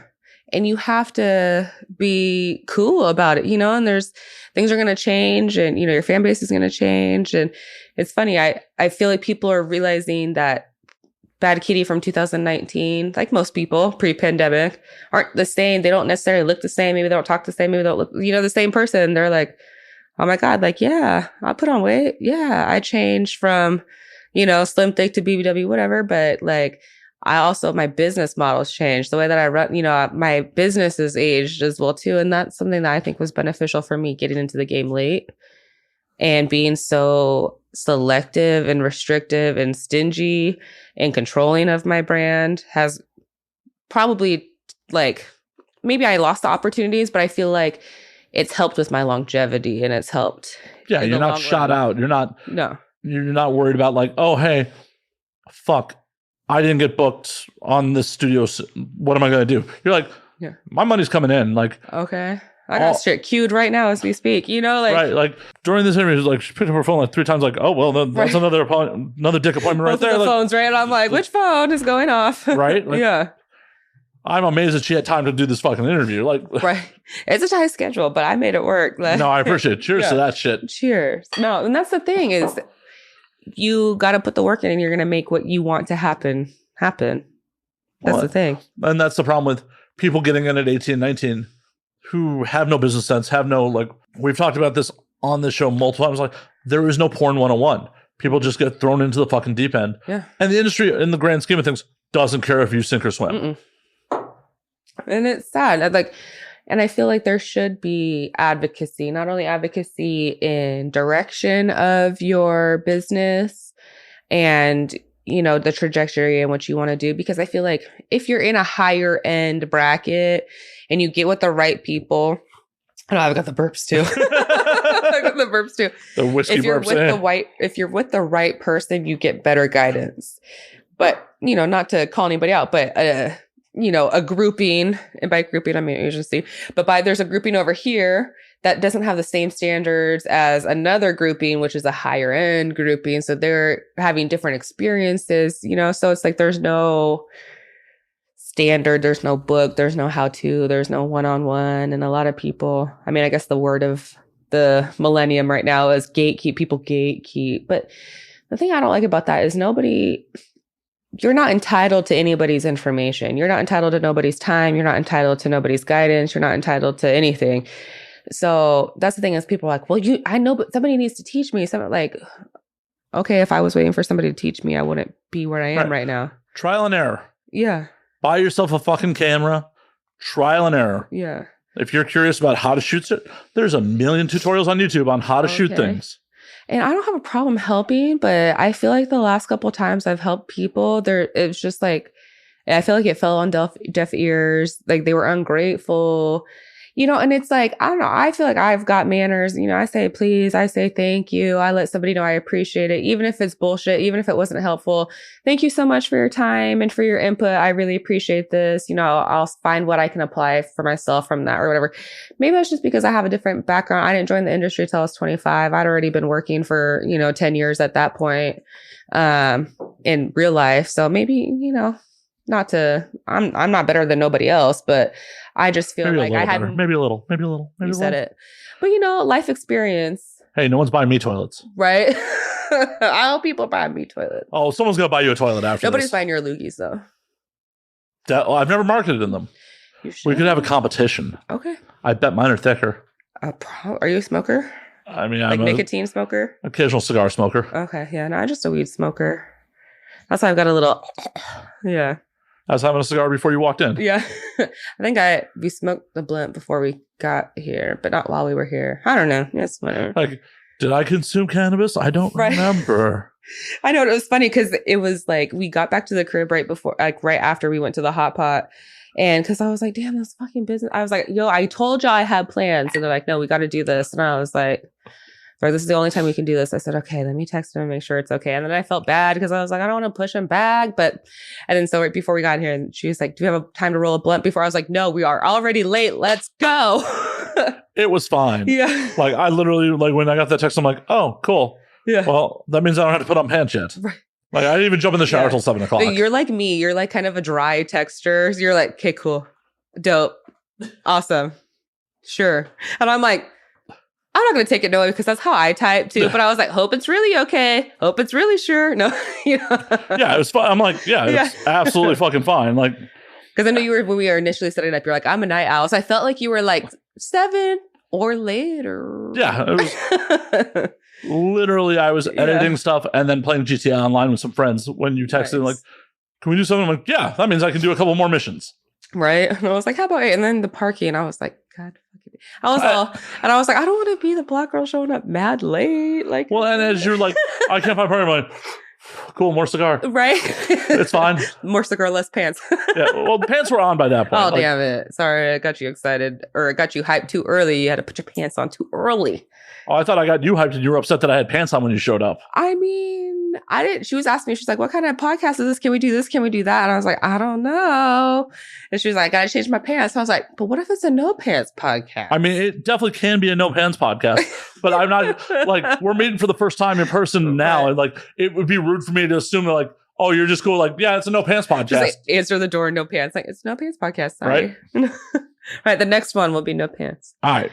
We'll find. Okay. This is what we'll do. We're gonna find the most outrageous pairs of underwear for each other.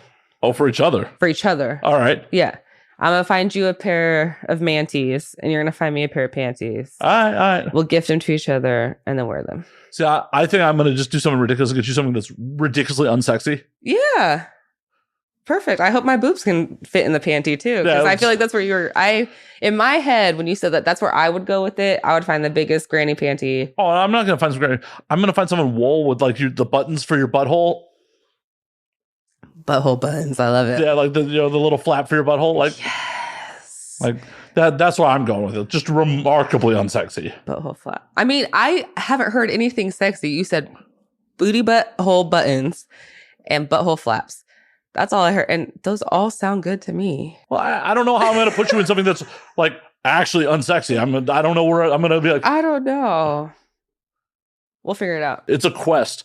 Audience, DM me. Help me find unsexy shit for her. Unsexy panties. I need ugly. Like instead of ugly Christmas sweater, we need ugly podcast panties. Ugly podcast. But on the flip side, I think you should get me the sexiest thing you can find. This is a life idea. This is a idea. In real time. Yep. Recorded for the internet to go out to the masses. A real-time idea with Bad Kitty. Ideas with Bad Kitty. See, that should be its own segment. Right? You just be like, yeah. That's what I'm going to come up with. But yeah, we can make that happen. Yeah, that's what we'll do. No pants party. We'll set up a wide so everyone can see my fucking pasty ass legs. I love it. I love it. Like, Jesus, is the white balance off? How fucking white is this boy? Damn. You're too much editing in post. Blinding the audience. Like, God damn, the lights are bouncing off his legs. Oh. How dare he? Has he seen the sun in the last 5 years? What is happening here? Can't stop, won't stop with the sun. We refuse. We refuse to sun. Oh, my mom texted me. Oh, she said good night. Like, not now, Mom. Talking about ugly underwear. And buttholes. And buttholes. She'd be like, yeah, typical. It's funny because when I told my mom I was in the industry, it was funny. I had to tell my grandma first. Nobody's asked me this question about how I told my parents about it. So I'm going to ask myself about it. And see, this falls normally under like the cliche shit, but if no one's asked it, I will take the exclusive. Nobody's actually asked me. And that's the funny thing. So this one, nobody asked me. So how did I tell my family? So the way that it started was my grandma, and everybody said my grandma left because she's going through it right now, health-wise. But so she was my tax professional, my tax preparer for a long time before my taxes got too serious and I had to go to like big girl business tax people. But I remember asking her, because she had told me something about what are we called? Independent contractors. And like I have to say it right. Uber people. Always say Uber people and stuff. And I was like, oh, okay, cool. So I asked her, I said, hey, I called my grandma Nanny. I was like, hey, Nanny.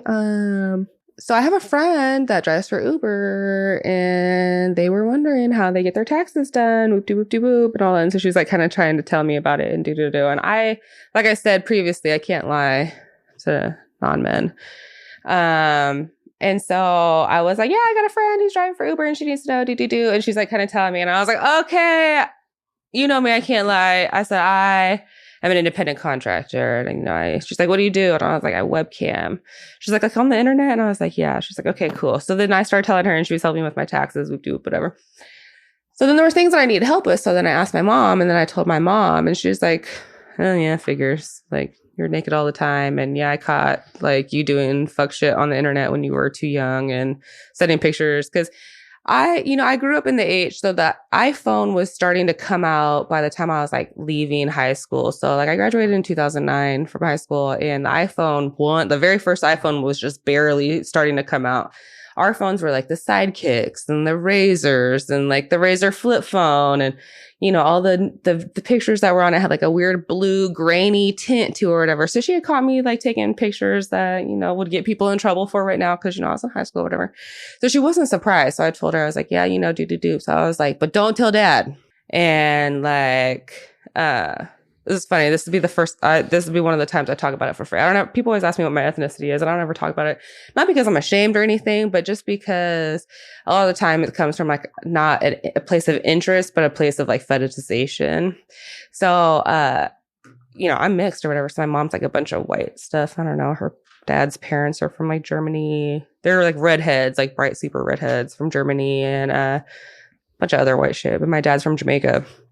And so I was like, my dad's like super conservative, like old man Rasta, like, and so I was like, okay, like y'all both know, but nobody tell Dad. My mom can't keep a secret to save her fucking life. Like, I wonder where you get it. Okay. Except apparently she can't lie to men. Yeah, right. She can't keep the secret. But she can't lie to men either.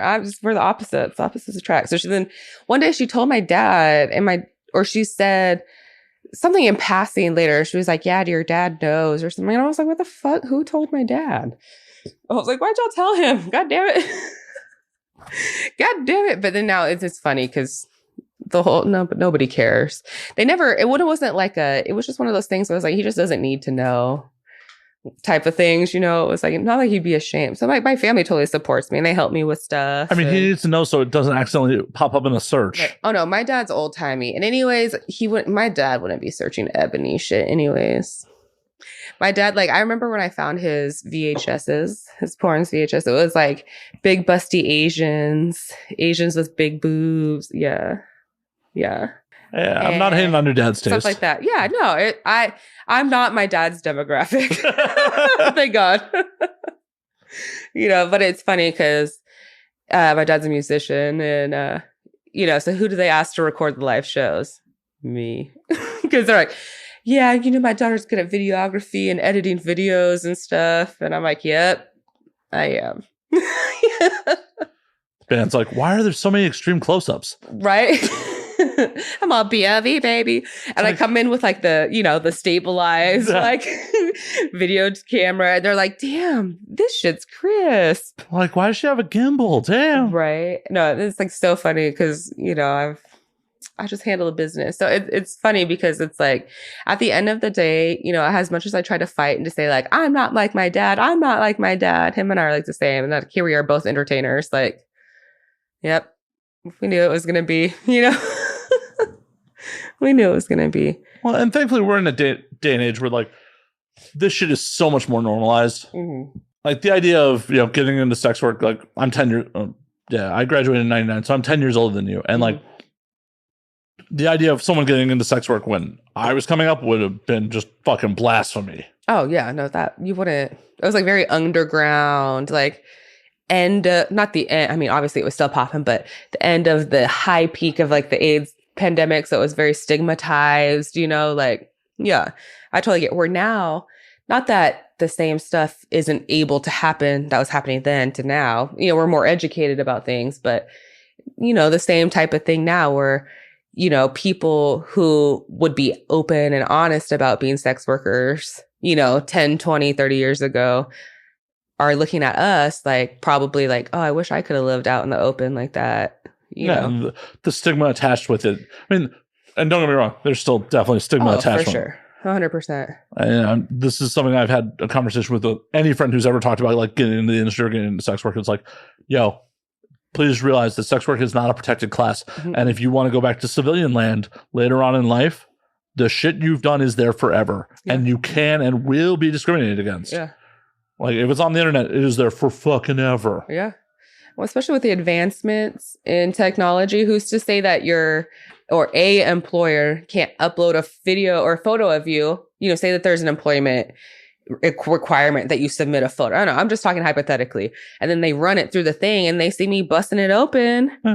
And they'd be like, is this you? And I'd be like, hell yeah, it is. Hell yeah, that was me. But the problem is they could fucking just be like, and you're fired. For sure. 100%. 100%. I mean, one of my most popular videos is me. I was working retail as a manager. I shot it in like 2018, 2019. It's called Squirting on a Conference Call. I was working for this retailer. I was a manager. I was on a conference call. I had this shit on mute and I was just handling business. It's one of my most popular videos and it got so popular and people are leaking it so much that I just put it for free on the internet because people were just leaking it so much and it was so popular. But a lot of people, that's what they know me from. And it's funny because still to this day, this is like 3-4 years old. People are like, can you make more videos of you on the conference call? And I was like, yo, I don't work there anymore. I work for myself now. But, I hope that video comes up later in my life if I ever go back to civilian life and they say, is this you? And I'm like, yep, sure was. That shit bought me a house. Hell yeah. That video bought me a house. Okay. Like, but not with a good toilet. Not with a good toilet. I need a good toilet. I'm just gonna keep calling out the toilet until someone buys you a fucking toilet. Until someone buys me a toilet. I know it. First for couch. I have a really generous, great gentleman who BB better buy me that couch. Is gonna get me a couch. And so I'm like, okay, go couch because I hate my fucking couch. Don't buy a love stack. I hope y'all come for me because y'all didn't reply to my customer service email. I hope you come for me. Please, please do. Worst couch ever. Don't ever buy a love stack. So now I want another couch. And my house, I call it the Pink Pussy Palace because my whole house is pink. My whole life. It's the personality. Except your toenails. Which ones? I mean. 8 out of 10. 80% of your toenails. Okay, I was gonna say one of them was kind of pink when the toenail came off, but everything's pink, and so I need a pink couch. So I told him, and he was like, "Add something to your Amazon wish list that you really want." And I was like, "Well, what I really want is not gonna fit in my PO box, so I need a couch." And then so I sent him the picture of the couch, and he was like, "I knew you were shopping on Wayfair." I was like, "Yep, that's the couch I wanted." Oh, are you buying children on there? Oh, sorry. I was buying couches, not paintings. No kidding. Not ottomans. Right. That's stupid ass conspiracy theory. Oh my God. I mean, save the kids, but also like, can people just buy furniture and decor without being conflated with bad people activity? I'm not involved in bad people activity. Please. Right. Unfortunate though. I mean, it's fortunate that you're not involved with bad people activity. Oh yeah, but unfortunate that there are people involved in bad people activity. It's true. Yeah. We don't like bad people activity. I don't. No. But it's wild to me when people are like, oh, we're going to protest all these Hollywood pedophiles. And like, the Catholic Church is right there. You said it. I did. Come for me. I mean, yeah. Come. Right. But yeah. I mean, glass houses. That's true. Glass houses. Kettle black. Dude, I throw stones all the time. Yeah.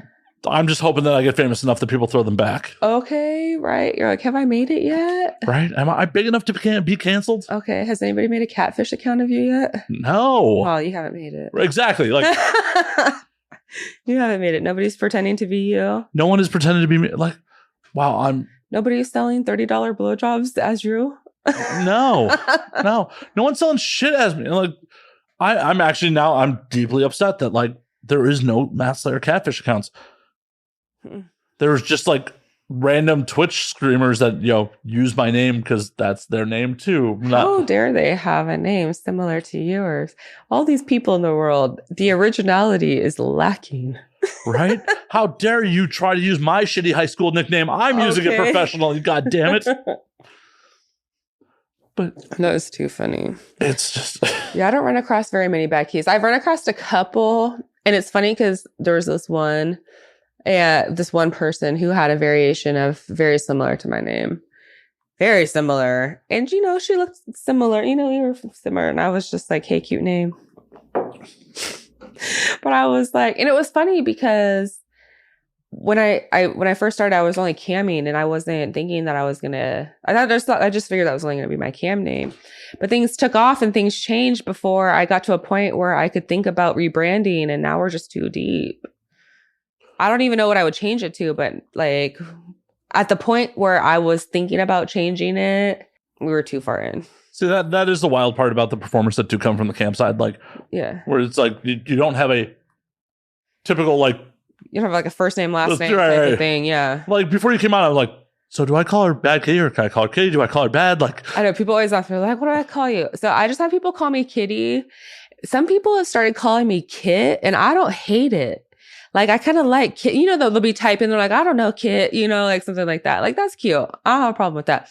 My issue is when people spell my name wrong. So my name, it's like a mono name. I'm not comparing myself to any of these people, but think of mono names, Cher, whatever. People, that's the only one I can think of off the top of my head. Bono, whatever. People with mono names, just they don't have a last name.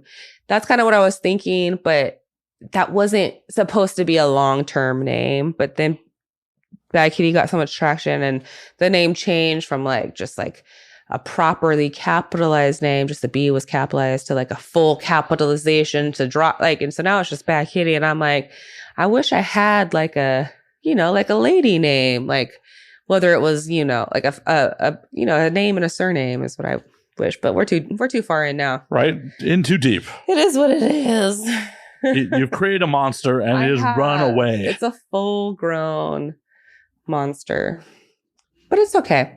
It's good. I'm glad. I'm happy with it. And it's a name that, people know. It's a name that is in print. It's a name that's on awards. It's a name that... Well, at least it's not like a mono name like some of the old school like Vivid Girls where it's just like, oh, you're a mono name, but it's like a common first name mono name. Like the one that comes to mind is Devin. Yeah. Like from the 90s. Like, good luck searching Devin because you get like every other girl who's ever used Devin. Okay. Or anything else. You could come across anything. Yeah. That's the thing that's hard. And that's the one thing that's nice about having a super unique name is like you won't see a lot of overlap in the specified spelling of it. Yeah. The SEO is good. Mm-hmm. Exactly. Shout out to my website developer, Carly David, because she taught me all about SEO and all that fun stuff. And, people will be like, your website should say this. And I'm like, well, you don't know what you're talking about. Yep. Shout out to PS Group. I do work with them too. So okay. Seriously. That's the homie. That's like one of my close personal, like Carly and I have gotten close. Like I love her. And that's who connected me with you. Yep. No. Yeah. And if you've seen the changes to ANWD.com, that is all Carly's fault. She's the best. She absolutely hates working with me sometimes. Right. But I have a lot of balls in the air and bad ADD, and it's just like, Matt, you need to fix this. Okay. She will yell at me while we're on calls because she'll be like, Matt, you need to fix it. I'll start to fix it while we're on the call. She'll like, do it later. I'm like, I will forget. I will fuck it. I have too much going on, Carly. I need to fix this now or it's not happening. Okay.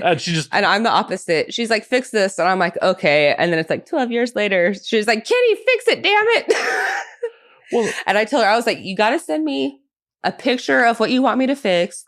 Give me the parameters. What is it that you want me to write? Like, I need direction because I'm like, the issue is I have a really short annoyance fuse sometimes. If you ask me for something and then I give you something and then you tell me that's not what you wanted, oh, that drives me fucking insane. So from the jump, I want you to tell me from the jump exactly what you want.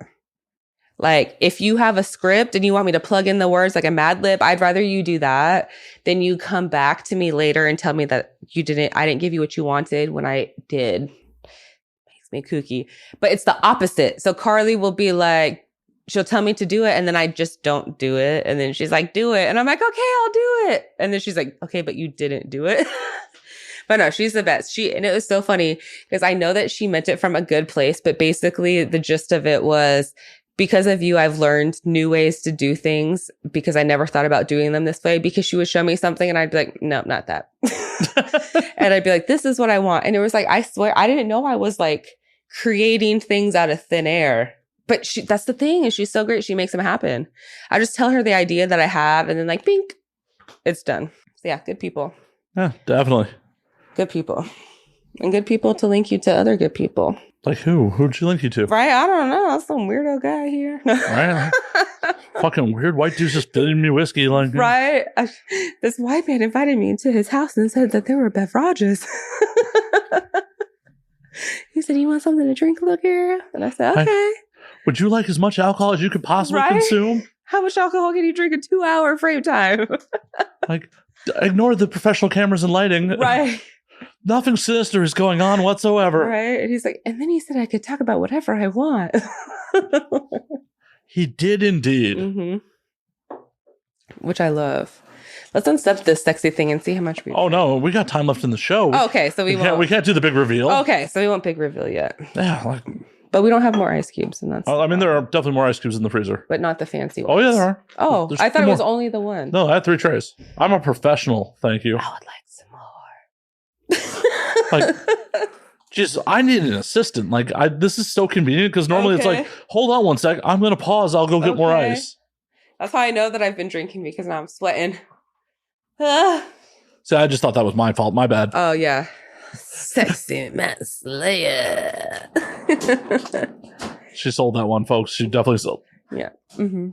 That'll be your opening credit. You know, like, it's like, you know, the thing that I love about certain websites is like the sexy lady who says the intro to the name of the site. I love it. Thank you. Bloop. I'm just trying to get away from wires and such. Right. You mean liquids and electronics don't go well together? I know firsthand that whiskey and my electronics don't go well together. You know what I know firsthand is that coffee and MacBooks don't go good together. Well, I mean, your problem is using a MacBook. You know what? Whatever. They're just trying to sell you another one next year. Okay. That's all they're trying to do. I know. I got like 10 years out of my one MacBook. Well, but I did. Okay. Let me rephrase. Out of that model, I got one, spilled coffee on it, got another one. But that model, I didn't upgrade at all. I just had to get a second one. But that one, I rode to the ground for 10 years. Steve Jobs is spinning in his grave. I hope so. Wow. What did Steve Jobs do to you? What do you do? This whole Apple bullshit, man. You get this, and then this one, and then the next phone comes out, and then this bullshit, and then they don't want to talk to each other no more. And yeah. I mean, that's capitalism. That's all. That they want to sell you new phones. They want to sell you new phones. I get it. That's the only thing I'm upset about him. The only thing I'm upset about. Oh, I'm upset about his juice diet or whatever the fuck he was on. He was on a juice diet. I'm too hungry for that. Right. And the fans are probably like, yeah, you fat bitch. You probably are. Let me read you a. 100%. They're tugging it with one hand and pointing with the other. I'm dead. Let me read. Let's, that one late night person does the mean tweets. Let me read one of my mean tweets. Oh. I got a mean tweet the other day. You got a mean tweet? Yeah. I mean, I don't care. Nor should you. And this is something that... it doesn't faze me at all. Like, I'm the most unfazable person. Well, that's how you should be. Like, I know we were debating if we wanted to touch on this. The whole thing from last night. The whole, like, Will getting up. I was like, you just gave Chris Rock power over you to, like, be that upset to get up and fucking commit a crime on national television. I mean, it's one of those things that's like, I'm not upset about it.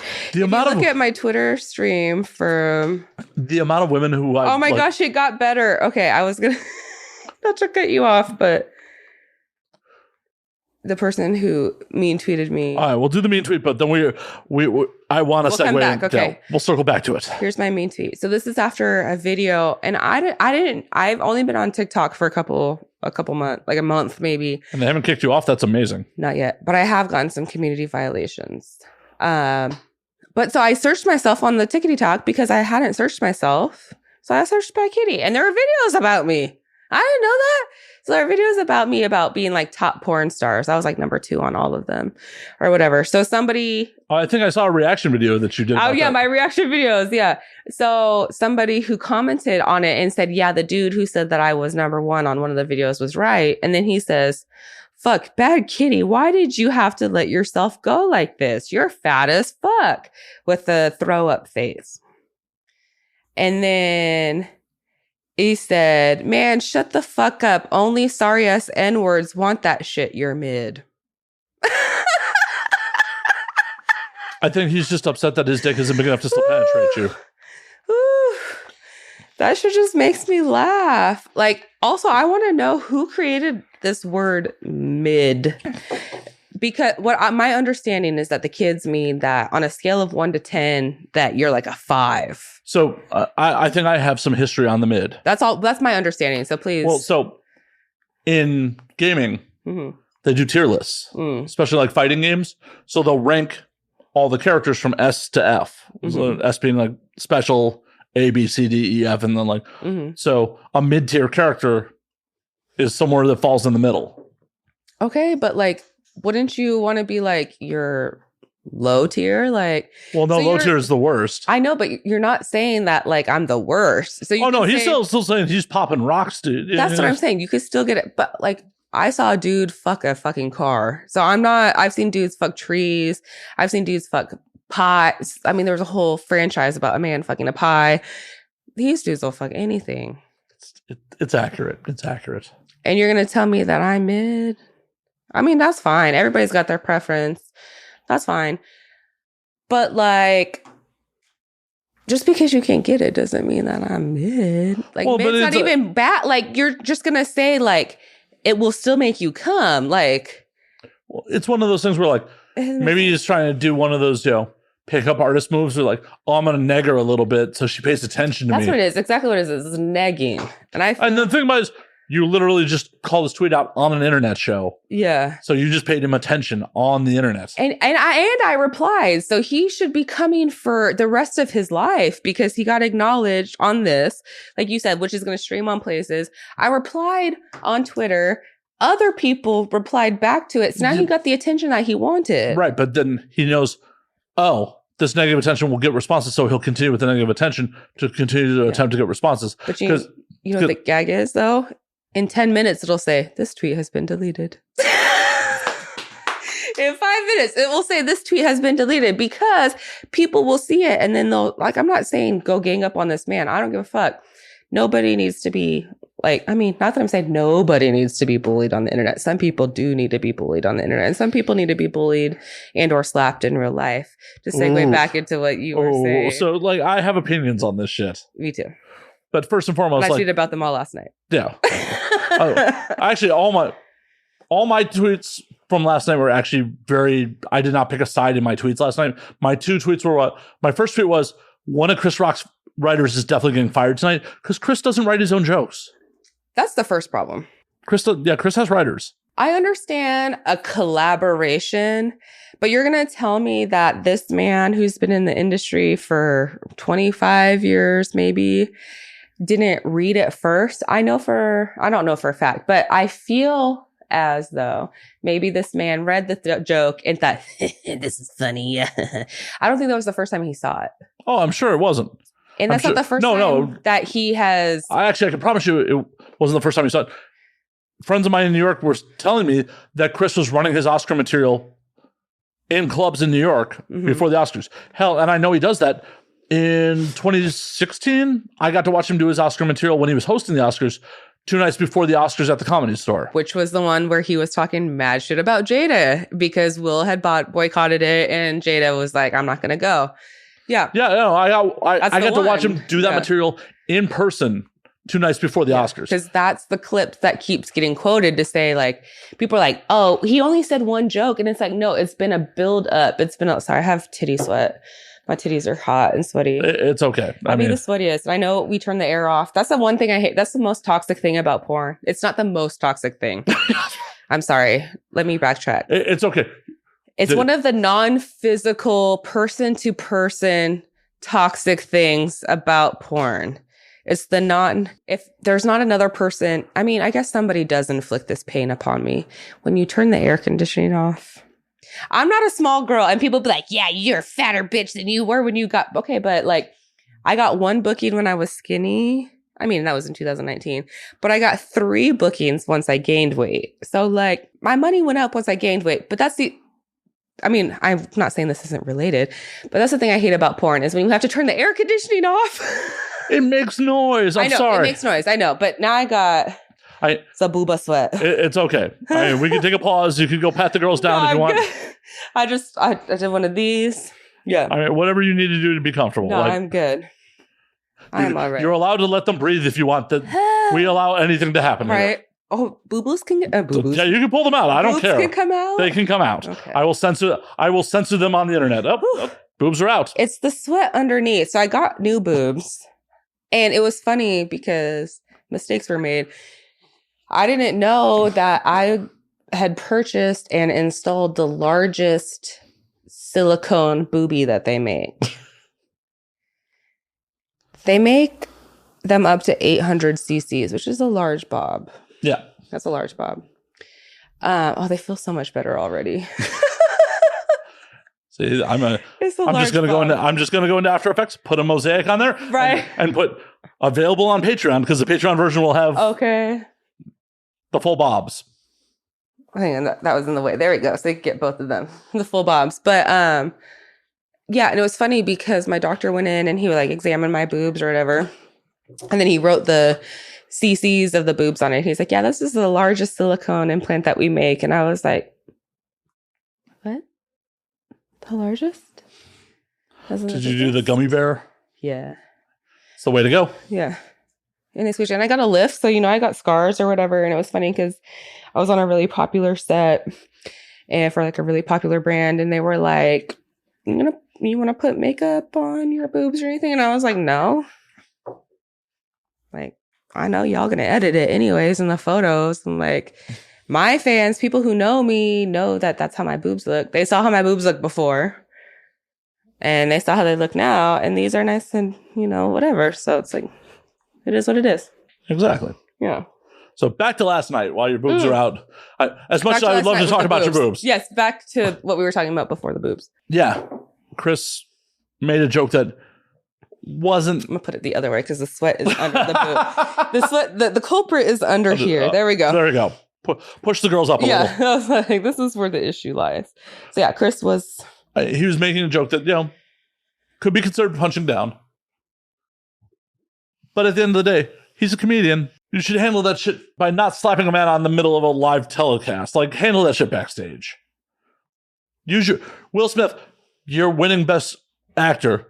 Talk to the Academy after the fact and be like, yo, I don't want him back.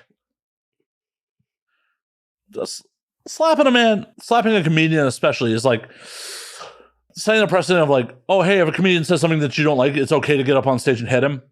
is something that I don't want to see. Yeah. I think the thing is, I mean, one, from the internet digging that I did, it seems like they've had beef for a minute. Oh yeah, no. I mean, the beef very well may be real. That there's been beef for a minute. And, you know, what do we want to see, you know, people who are in the running for a historic win to be the 5th person of that group to win an award? You know, maybe that, and it's not to say that, you know, there's a time and a place for things. I think the time wasn't right. I think the place wasn't right, possibly. But I do feel that I live by the ancient proverb of, or I respect the ancient proverb, not necessarily that I act on it or expect others to act on it, but I can appreciate the ancient proverb of talk shit, get hit.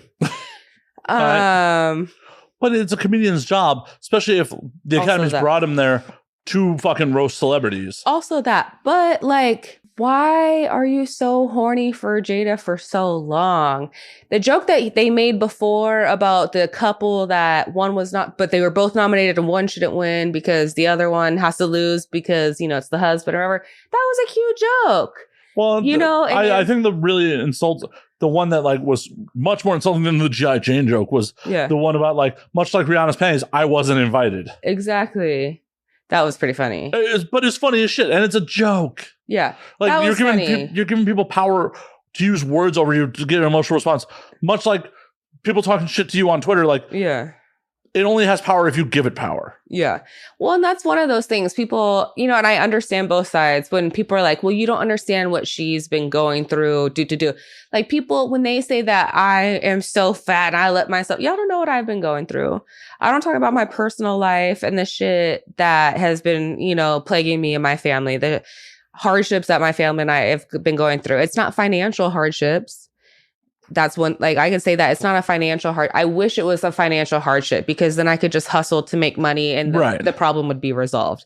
It's not a financial hardship. One of my family members is incredibly sick and I don't want to get in it because it's making me sad, but it's something that I wish money would fix. It's not something that money can fix.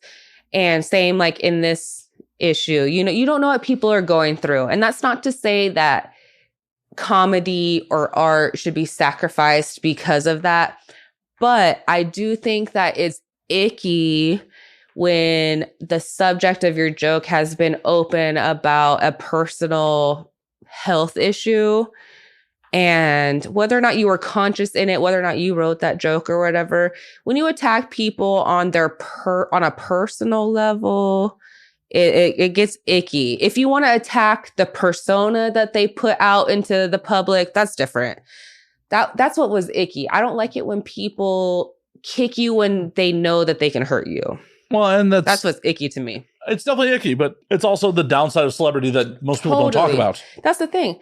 And like I said, I don't talk a lot about my personal life because people aren't going to talk about it if they don't know about it. Right.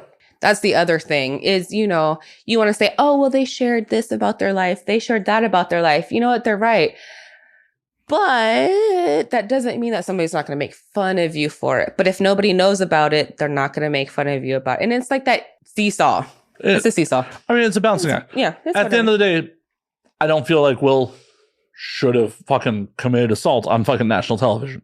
The amount of women in my life, though, who are like, I would have been sucking my man off the minute he got back to the chair over. It was just like, I'm so conflicted as a dude now. Like, because I hear all the time, like, yo, don't do toxic masculine shit. Like I'm an independent woman. I don't need you to fucking fight battles for me. But the minute like a dude goes and actually fights a battle for you, like, ah! Yeah. Like, as a modern dude, I'm like, I don't know what to do now. Like, should I go just slap motherfuckers? Like, you've watched The Office though, right? Yeah. Yeah. Okay. So you know when Angela is talking about, and Dwight and Andy are dueling over her, and she's like, "This isn't actually the first time that two men have dueled over me."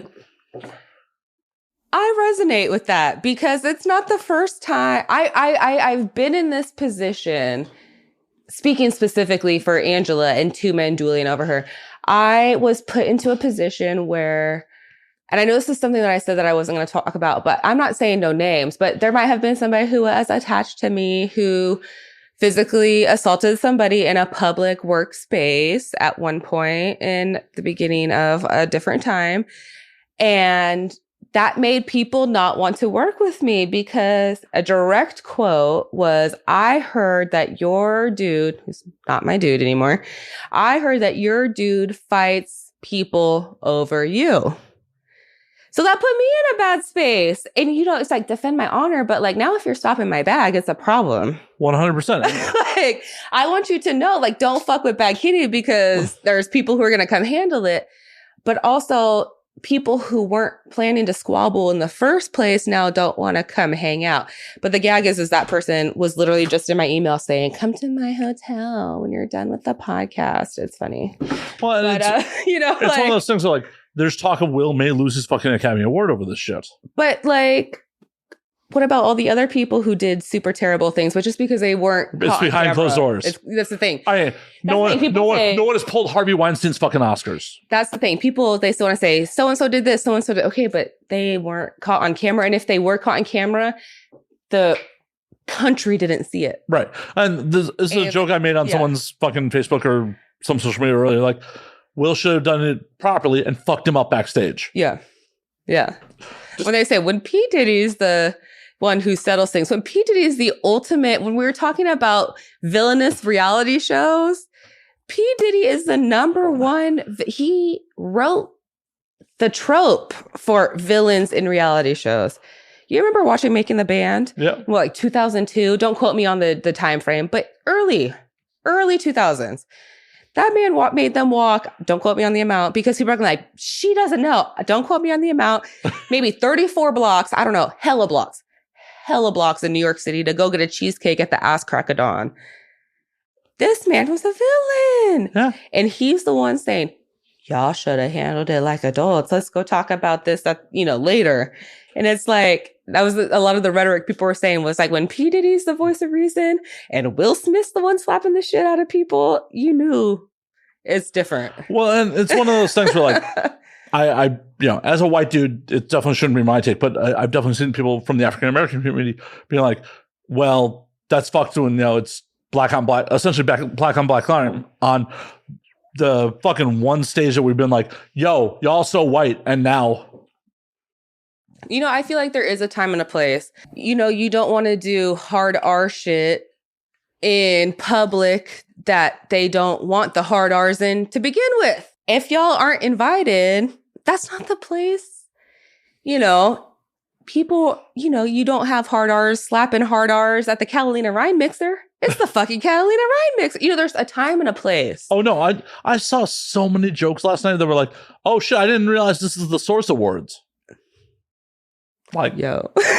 And that's a fucked up take. But at the same time, I also love unscripted off the Richter shit that's about to happen. But they 100% saved the Oscars ratings. 100%. Yeah. That was the most popular Oscar since the first Oscars. Yeah. I don't know for sure, but it's definitely the most trending on fucking social media. Everybody's talking about it. I know it just happened less than 24 hours ago. It's like, not 10 o'clock at night. This is happening. It hasn't, but the discourse is, when you go to Twitter trending topics, if there's 10 topics, 6 of them were about this. Yeah. It was all about it. That's the most press the Oscars has ever got, ever. And they may still strip Will Smith of his award over it. But I hope they fucking don't. Because at the end of the day, the award isn't based on actions, it's based on the film. And it should, I understand actions have consequences. Right. They 100% do. But Chris opted not to press charges, so we're done there. Yeah. And I remember something my mom would say when I was a kid. She would say, adult choices have adult consequences. And, it was like so funny when I was growing up and I was like, well, you're just saying that because you don't want me to have fun ever. But, I think about it now and it's like, there's a lot of fuck shit that I could do. But like, if I got caught, man, it would be over. And I'm not a gambling woman. I don't like to gamble. If I go to Vegas, I'm going to spend $20 max on gambling. And I'm going to be upset if I don't get $21 back after I spend the $20. I'm not a gambler. I don't like to gamble with money. I don't like to gamble with my life. I don't like to gamble with my freedoms. You know, doing certain types of sex work is enough of a gamble for me. You know, like that's enough for me. I don't want to do any other fuck shit to possibly get in trouble. That's not for me. So, you know, I wouldn't commit crimes on camera. Like, that's just me. But at the end of the day, like you said, Chris isn't trying to press charges. So, like, where do you go from there? Like, the people who are calling for X, Y, and Z, you don't go further than that because that's not, it's up to him. It's not like a sex crime where it's the state's going to charge it anyways. There are certain crimes that the state are going to charge no matter what. And this, you talking shit so you got hit isn't one of them. Well, not this moment specifically, it sounds. My big hope is going forward that fucking award shows like this don't go, hey, comedians, you have to run all your jokes by us before you fucking stifling free speech, stifling expression. Like, yeah, we have to see every joke you're going to fucking tell before. Yeah. Well, and I don't feel like that should happen. Could it happen? It could happen. Oh, it definitely fucking could happen. Yeah. Like, depending on how the fallout continues to go from this. It doesn't. Because you don't want that to happen because some of my favorite jokes are jokes that you wouldn't necessarily say aloud to your book club, you know, because you don't want them to think differently about you. But comedians can say this kind of shit and get away with it because it's their job. But the thing that's funny is like comedians started tweeting like, well, I hope that doesn't open, you know, the floodgates that people come up and slap me out their thing. Like, that's fine. I've never slapped some comedian at the club, but I've definitely hurt a comedian's feelings sitting in my seat. You know, like I remember I was on a cruise ship once and there was a comedian and I was sitting there with my dad. First and foremost, sorry you were on a cruise. It was a while ago. I'm sorry. I love cruising though. The worst. I love it. The worst. I love cruising. The worst. Whatever. We'll fight about it later. Okay. We'll fight about it later. My dad and I were at like a, you know, one of the like little shows with the little dude. And he was like, you know, he was going in. He thought he was the shit. He thought he was funny. And he's like looking at me. And I remember, and I was like, I think I was of drinking age. I'd have at least been 21. I had to have been. I think I was. And he like, I was sitting in the very front row. And he was like, excuse me. He like, burped on you? Wow, rude. He burped on me. Rude. It was spicy. He was like, okay, Beyonce, why aren't you laughing? And I said, and he put the mic down in my face and I said, because you're not funny. Like the minute you have to ask someone why they're not laughing, you have lost. You have lost. Don't ask nobody at your comedy show why they're not laughing. It's just like sex. Like, did you come? No. I never want to have to ask that question. Either I haven't put in enough work or I need to do more. Like the point where I have to ask you, like, did you come? Like, I fucked up. I fucked up. No, it's a problem. It's a problem. You don't want to ask that. And like, it's just not okay. No, as a comedian, I should never have to ask you. Well, first and foremost, let me clarify. I am not a comedian. I am not a comedian. I am a shitbag podcaster. But as someone who tries to make people laugh, I should never have to ask you, like, why aren't you laughing at that? I may give you shit for like not laughing at it. Like, you know, T's been straight face over here for a while. And right.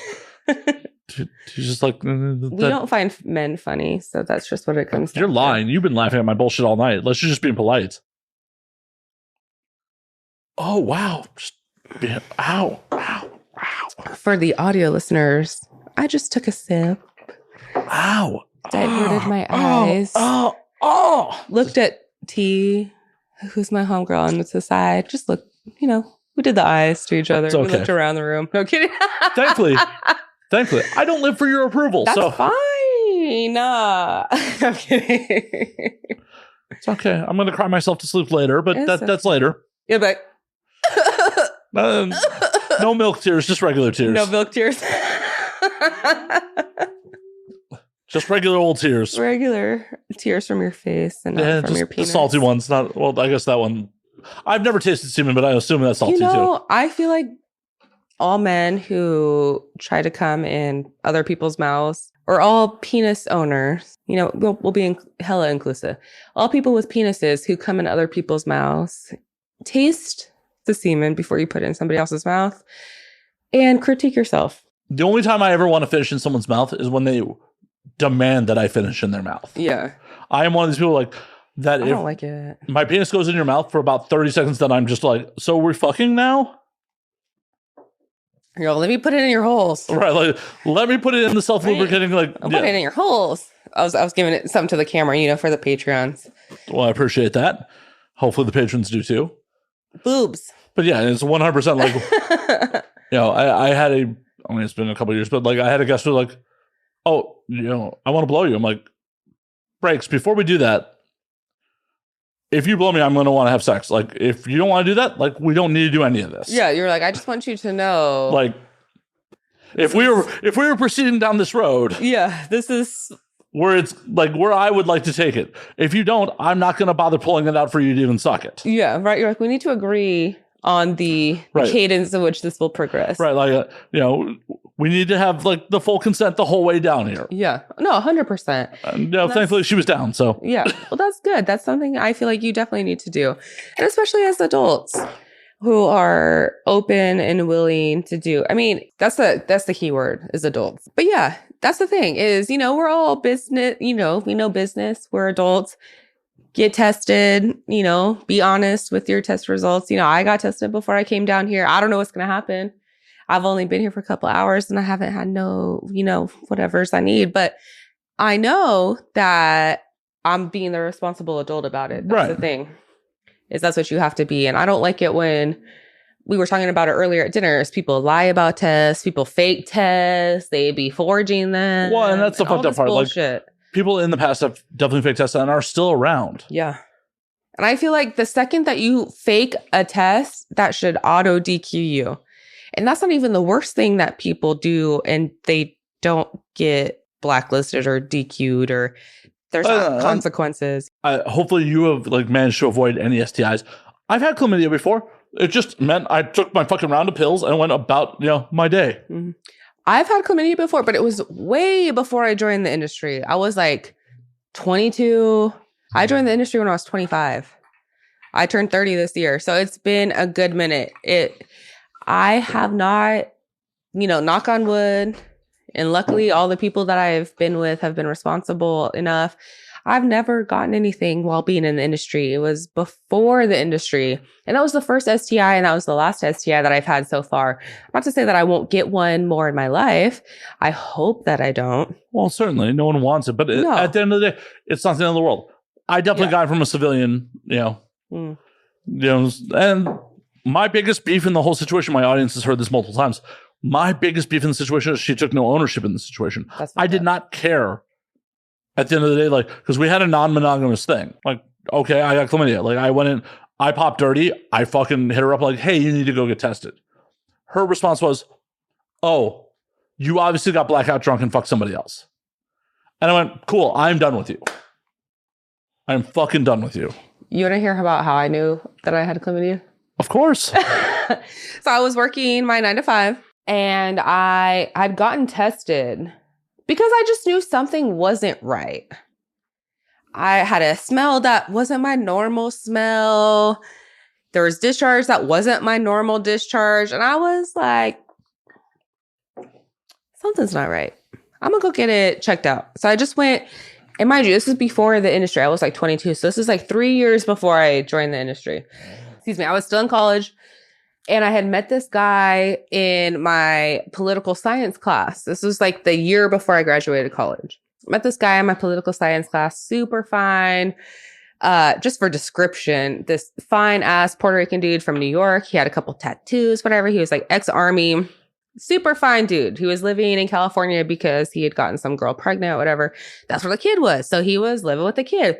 He was going to school. He was in my class. He sat next to me. And we had like this report. And one day before class, we were sitting in this one area and we were just talking about this report that we had coming up. And he was like, oh, I picked this subject. And I was like, oh, I picked this subject, boop, boop, boop, whatever. And then we exchanged numbers and he said, hey, I have this book. If you want to borrow a book, come meet me at the Panera in the town. And I said, okay, cool. I went to the Panera and met him, whatever. He said, hey, after you pick up this book, you want to come to my crib and you want to smoke some weed? And I said, cool. We had fucked a couple times before that. This is where I a mistake was made. This is where I learned what a hobosexual was. Do you know what a hobosexual is? Oh, yeah. He was a hobosexual. So he was fucking with this white girl or whatever. No, I'm not a diss. It's just I'm just painting the picture. I'm just painting the picture. He was fucking with this white girl, whatever. He's not white. He's like Puerto Rican, whatever. He's from New York. He's fine. With his big old dick, big huge dick. I call him Eddie Big Heady. That's not anything descriptive. His name could be anything, but I call him Eddie Big Heady, and that's what my dad called him too, because that's what I told him his name was. So that's what my dad called him. Your dad got involved in this? Holy shit. My dad wasn't involved in it, but he just knew that there was someone living at the crib named Eddie Big Heady. That's all he knew. Eddie Big Heady lived at the crib. That's all he knew. He didn't know nothing about Eddie Big Heady. Maybe he had a big head up top. He didn't. It was the bottom head. Yeah, we gathered that. Okay, whatever. He had a big old dick. That was the first time that I was surprised, gooped, gathered, and beguiled when I saw the civilian's man's big old dick. Huge. Whatever. We were cool. We were talking whatever. I knew he was a dad because I got a thing for dads. And I don't have a thing. I don't like it when the kids interfere with the time that I have with the father. The kids be getting in the way of my time with the father, and I don't like that. Anyways. I'm just taking away from this. Like, you're like, I'm into fertile men. I like dads. No, so I'm sterilized. I can't have kids. I'm fixed. That was a personal choice. Fertile men are still turning you on, apparently. I mean, you could be shooting blanks. I don't care. As long as you had some fucking... I guess... I don't know if I'm fertile. I've never been pregnant in my life. So how do you know you're sterile? You just said 10 seconds ago that... I got sterilized. Oh, you got sterilized. Yeah, I had the medical procedure to get sterilized. You got a hysterectomy or? No. They remove... So there's the fallopian tube. So there's your eggs in your ovaries. And then there's like a little highway on each side that connects from I know, they look like double horns. Yeah, so they're called fallopian tubes. So the fallopian tubes connect the ovaries to the uterus, and then it connects the eggs. So the eggs come down so that the sperm can fertilize it. So when I got fixed, they removed the highways. So think of it as a destination with no overpass. So you can see it. It's like when you got your tubes tied. No, I got my tubes removed. They remove the tubes. It's different. So the tubes, they'll tie them. They'll cut the tubes and tie them like a knot so that it can't be distributed. But what they do now, because they discovered that if you disrupt the highway from the fallopian tube, from the egg, the ovary to the uterine, you don't get fallopian tube / uterine / ovarian cancer, because the area in which ovarian cancer is mostly presented, which I was told at my appointment. I don't know if this is universal, but what I was told at my appointment is that the fallopian tube is like the middleman for cancer. So if cancer is going to present itself, that's the area in which facilitates it. So they remove it now, not only for efficacy of sterilization, but for preventative measures for cancer or whatever. So that's what they removed. So I'm like, dope. I can't have kids, but whatever. What made you want to make that choice? I don't like kids. Remember when I said it earlier and you said I had to be careful and I said, fuck them kids? Yeah. No, I mean, high five on that shit. Like, yeah, but I know that I've been talking about for the last couple episodes, like, getting a vasectomy this year, so high five on that shit. You're gonna get one? Oh yeah, good. Me and Xander Corbus were actually talking about this a while back of like making it a whole new thing of called brosectomies. Like we're gonna make a whole like spa day out of it. Like like normalize bros like having a whole day and then getting our vasectomies. Yeah, and then I mean, obviously, it'll be dressed or you have a Band-Aid or whatever, and then you just have some hot bitch come and like kiss your boo-boos. Yeah. One would hope. You need some hot bitch, whatever the hot bitch of your choosing. You can choose whomever fills that role, but they come and kiss the boo-boo. I mean, consensually. Like, I'm not just going to be like... No, yeah, it's a consensual hot bitch. Right. Like, I'm not... Most bitches... I mean, my bitches are all consensual. Well, mine are too, but you were just like, pick a hot bitch. I'm like... But for the universe to know that we are I mean consensually, because I'm not going to just be like rolling down Hollywood Boulevard, but bitch, kiss my boo-boo. Kiss my boo-boo. I said, bitch, kiss my boo-boo. Kiss my boo. Not with the... Not with the clip. Not with the blicky. You got the blicky. You said blick him. Blick you. Kiss my boo-boo. Kiss my boo-boo or I blick you. Last thing you do on this planet, otherwise you will kiss my boof. Kiss my boo-boo or I blick you. Anyways, you were saying before we got ridiculous. What was I saying? You were saying that, they killed the highway. Oh. Yeah. So now I can't have kids. So I still have periods. That's a bummer. I know. Tell me about it. But I can't get pregnant. So I am the cream pie queen. You can cream pie me till the high heavens and I will not get pregnant. So what's your thoughts on period sex? Pro. Yeah. I'm a grown up. I've had a period since I was 10 years. I've had a period for 20 years. I've had periods older than some of the girls in the industry. I have periods older than some of the girls who are taking dicks and doing whatever they're doing. Good for them. No, I'm not saying it in a bad way. Good for them. But what I'm saying is I have periods older than them. That's all that I'm saying. That's all. Yeah, I know plenty of people your age who are still like, period sex is icky. Grow up. I agree. Have that man eat your coochie when you're on your period. Because I agree. Honestly, maybe don't, because then he becomes obsessed with you. And then he tweets about you all the time. I mean, well, last person I ate out on the period, I definitely don't tweet about it at all. Well, that's good. Lucky her. Kind of unlucky. I kind of told her like, we're toxic for each other and we don't need to ever speak again. So yeah. No, I mean, I understand. I said that people need a support group. Like if you've never had a bad bitch before and you get one and then you lose one, you need a support group. There needs to be a support group. That's actually, you know what? I'm going to pay it forward in the industry and because a lot of these porn dudes have never been inundated with pussy in the way that they are now. Like whether they were ugly or people thought they were ugly or they weren't cool or whatever. But I feel like a lot of these dudes didn't get bitches before porn, and that's their problem. And that's why they act the way that they are, because they didn't get bitches before. So they don't know how to act now that they get bitches. So they act weird. They act wild. That's just in this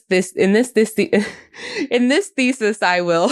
So how did a dude act wild? Like, I feel like there's a story here. And you know what's funny? Because you're like, is there anything off limits? And I was like, yeah. And then now I'm like drinking and I'm like, let's talk about it. Welcome to it. Now we drink. This is the secret of the sauce.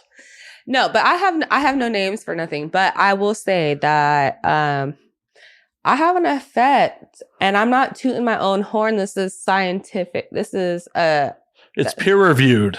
That's the thing. So I know about the scientific method. I went to college. I graduated from college. I have 3 college degrees. Not to toot my own horn, but I'm going to in this moment. Toot. I have 3 college degrees and 2 professional degrees with the state of California. So like I know, and all of them unpaid for at the moment.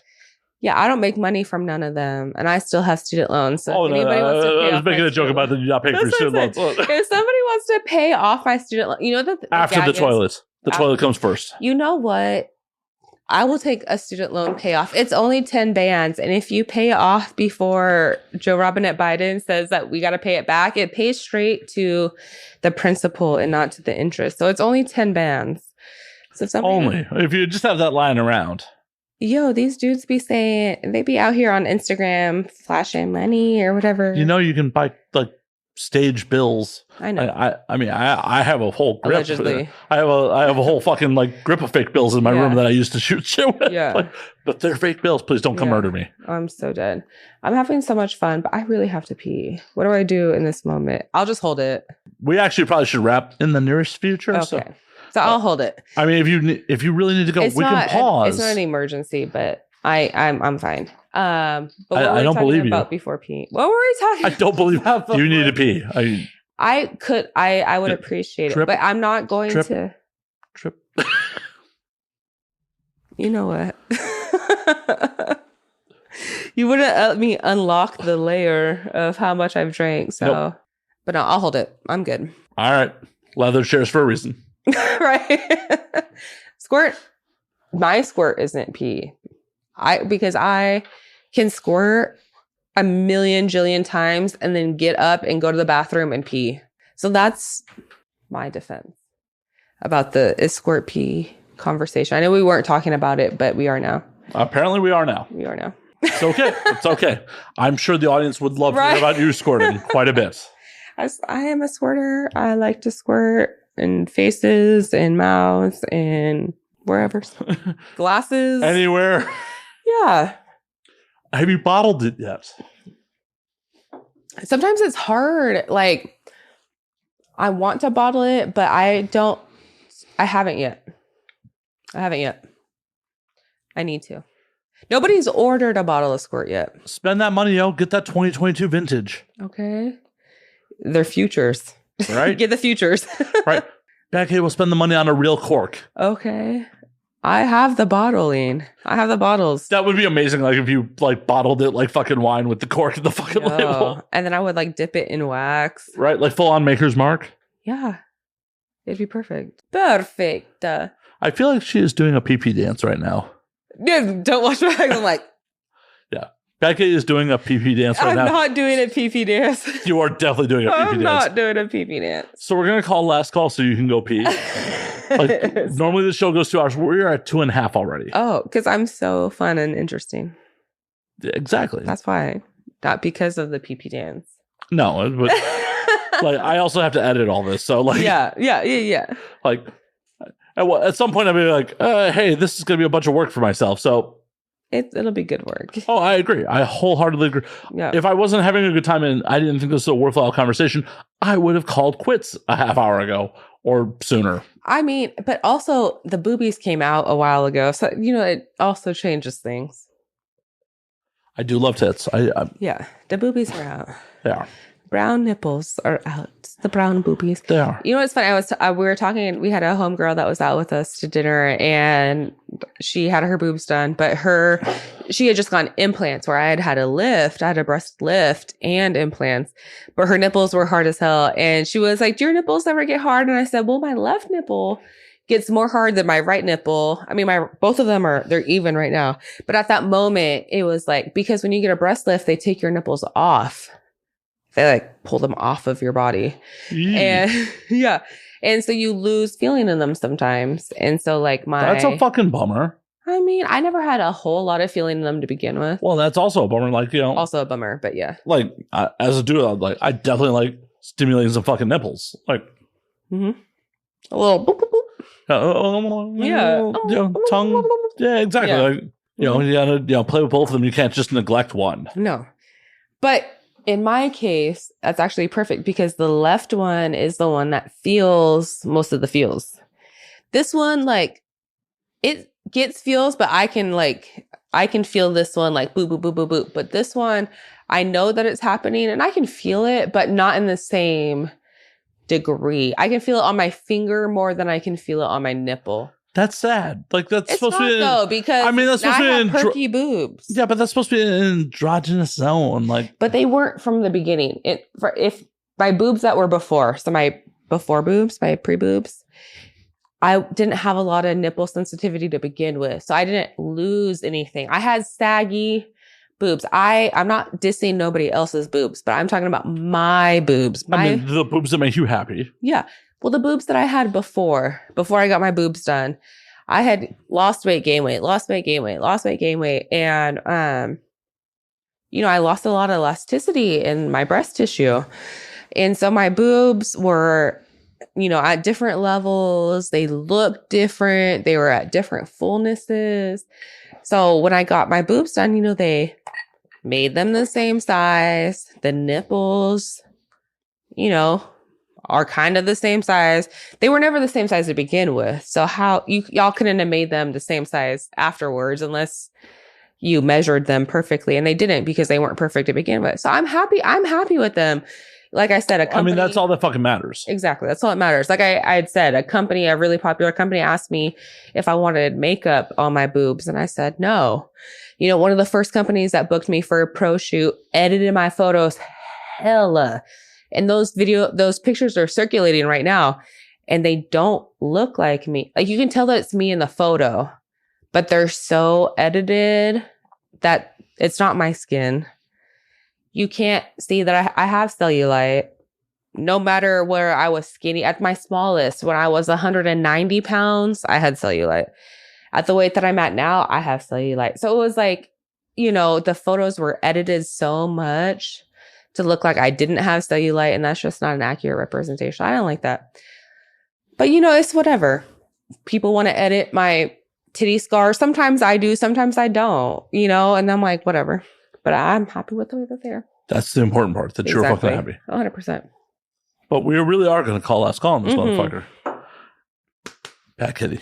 Yes. First and foremost, before we reveal where they can find you on the things, yes, let's unzip the bottle's fucking dress and see how much. Let's see the bottle's dress.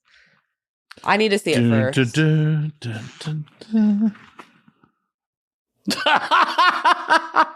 the audio version. Holy fuck, that face! That face was amazing. Yo, how much damage? Maybe it's like a bathtub. It was a half a bottle. Oh, Packy's done some damage. About a half a bottle. We'll put it back in its brassiere. Back to that spurtless show. T says, zip it back up.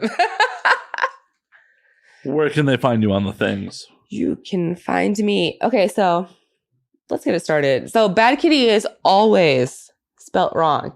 It is full capitals, no spaces. BADKITTYYY. Bad Kitty with 3 Y's. All uppercase. No spaces. How I spell it on my page is how it's done. Bad Kitty. You can find me at badkitty.com. You can find me at Bad Kitty with 3 Y's with an underscore on Twitter and OnlyFans. Bad Kitty, literally everywhere. Fansly, Pocket Stars, everywhere. I like, honestly, if you have a place that I haven't been, I would like to be there. But you can find me at allmylinks.com/badkitty. And I have everything listed. I have a fleshlight. Go get one.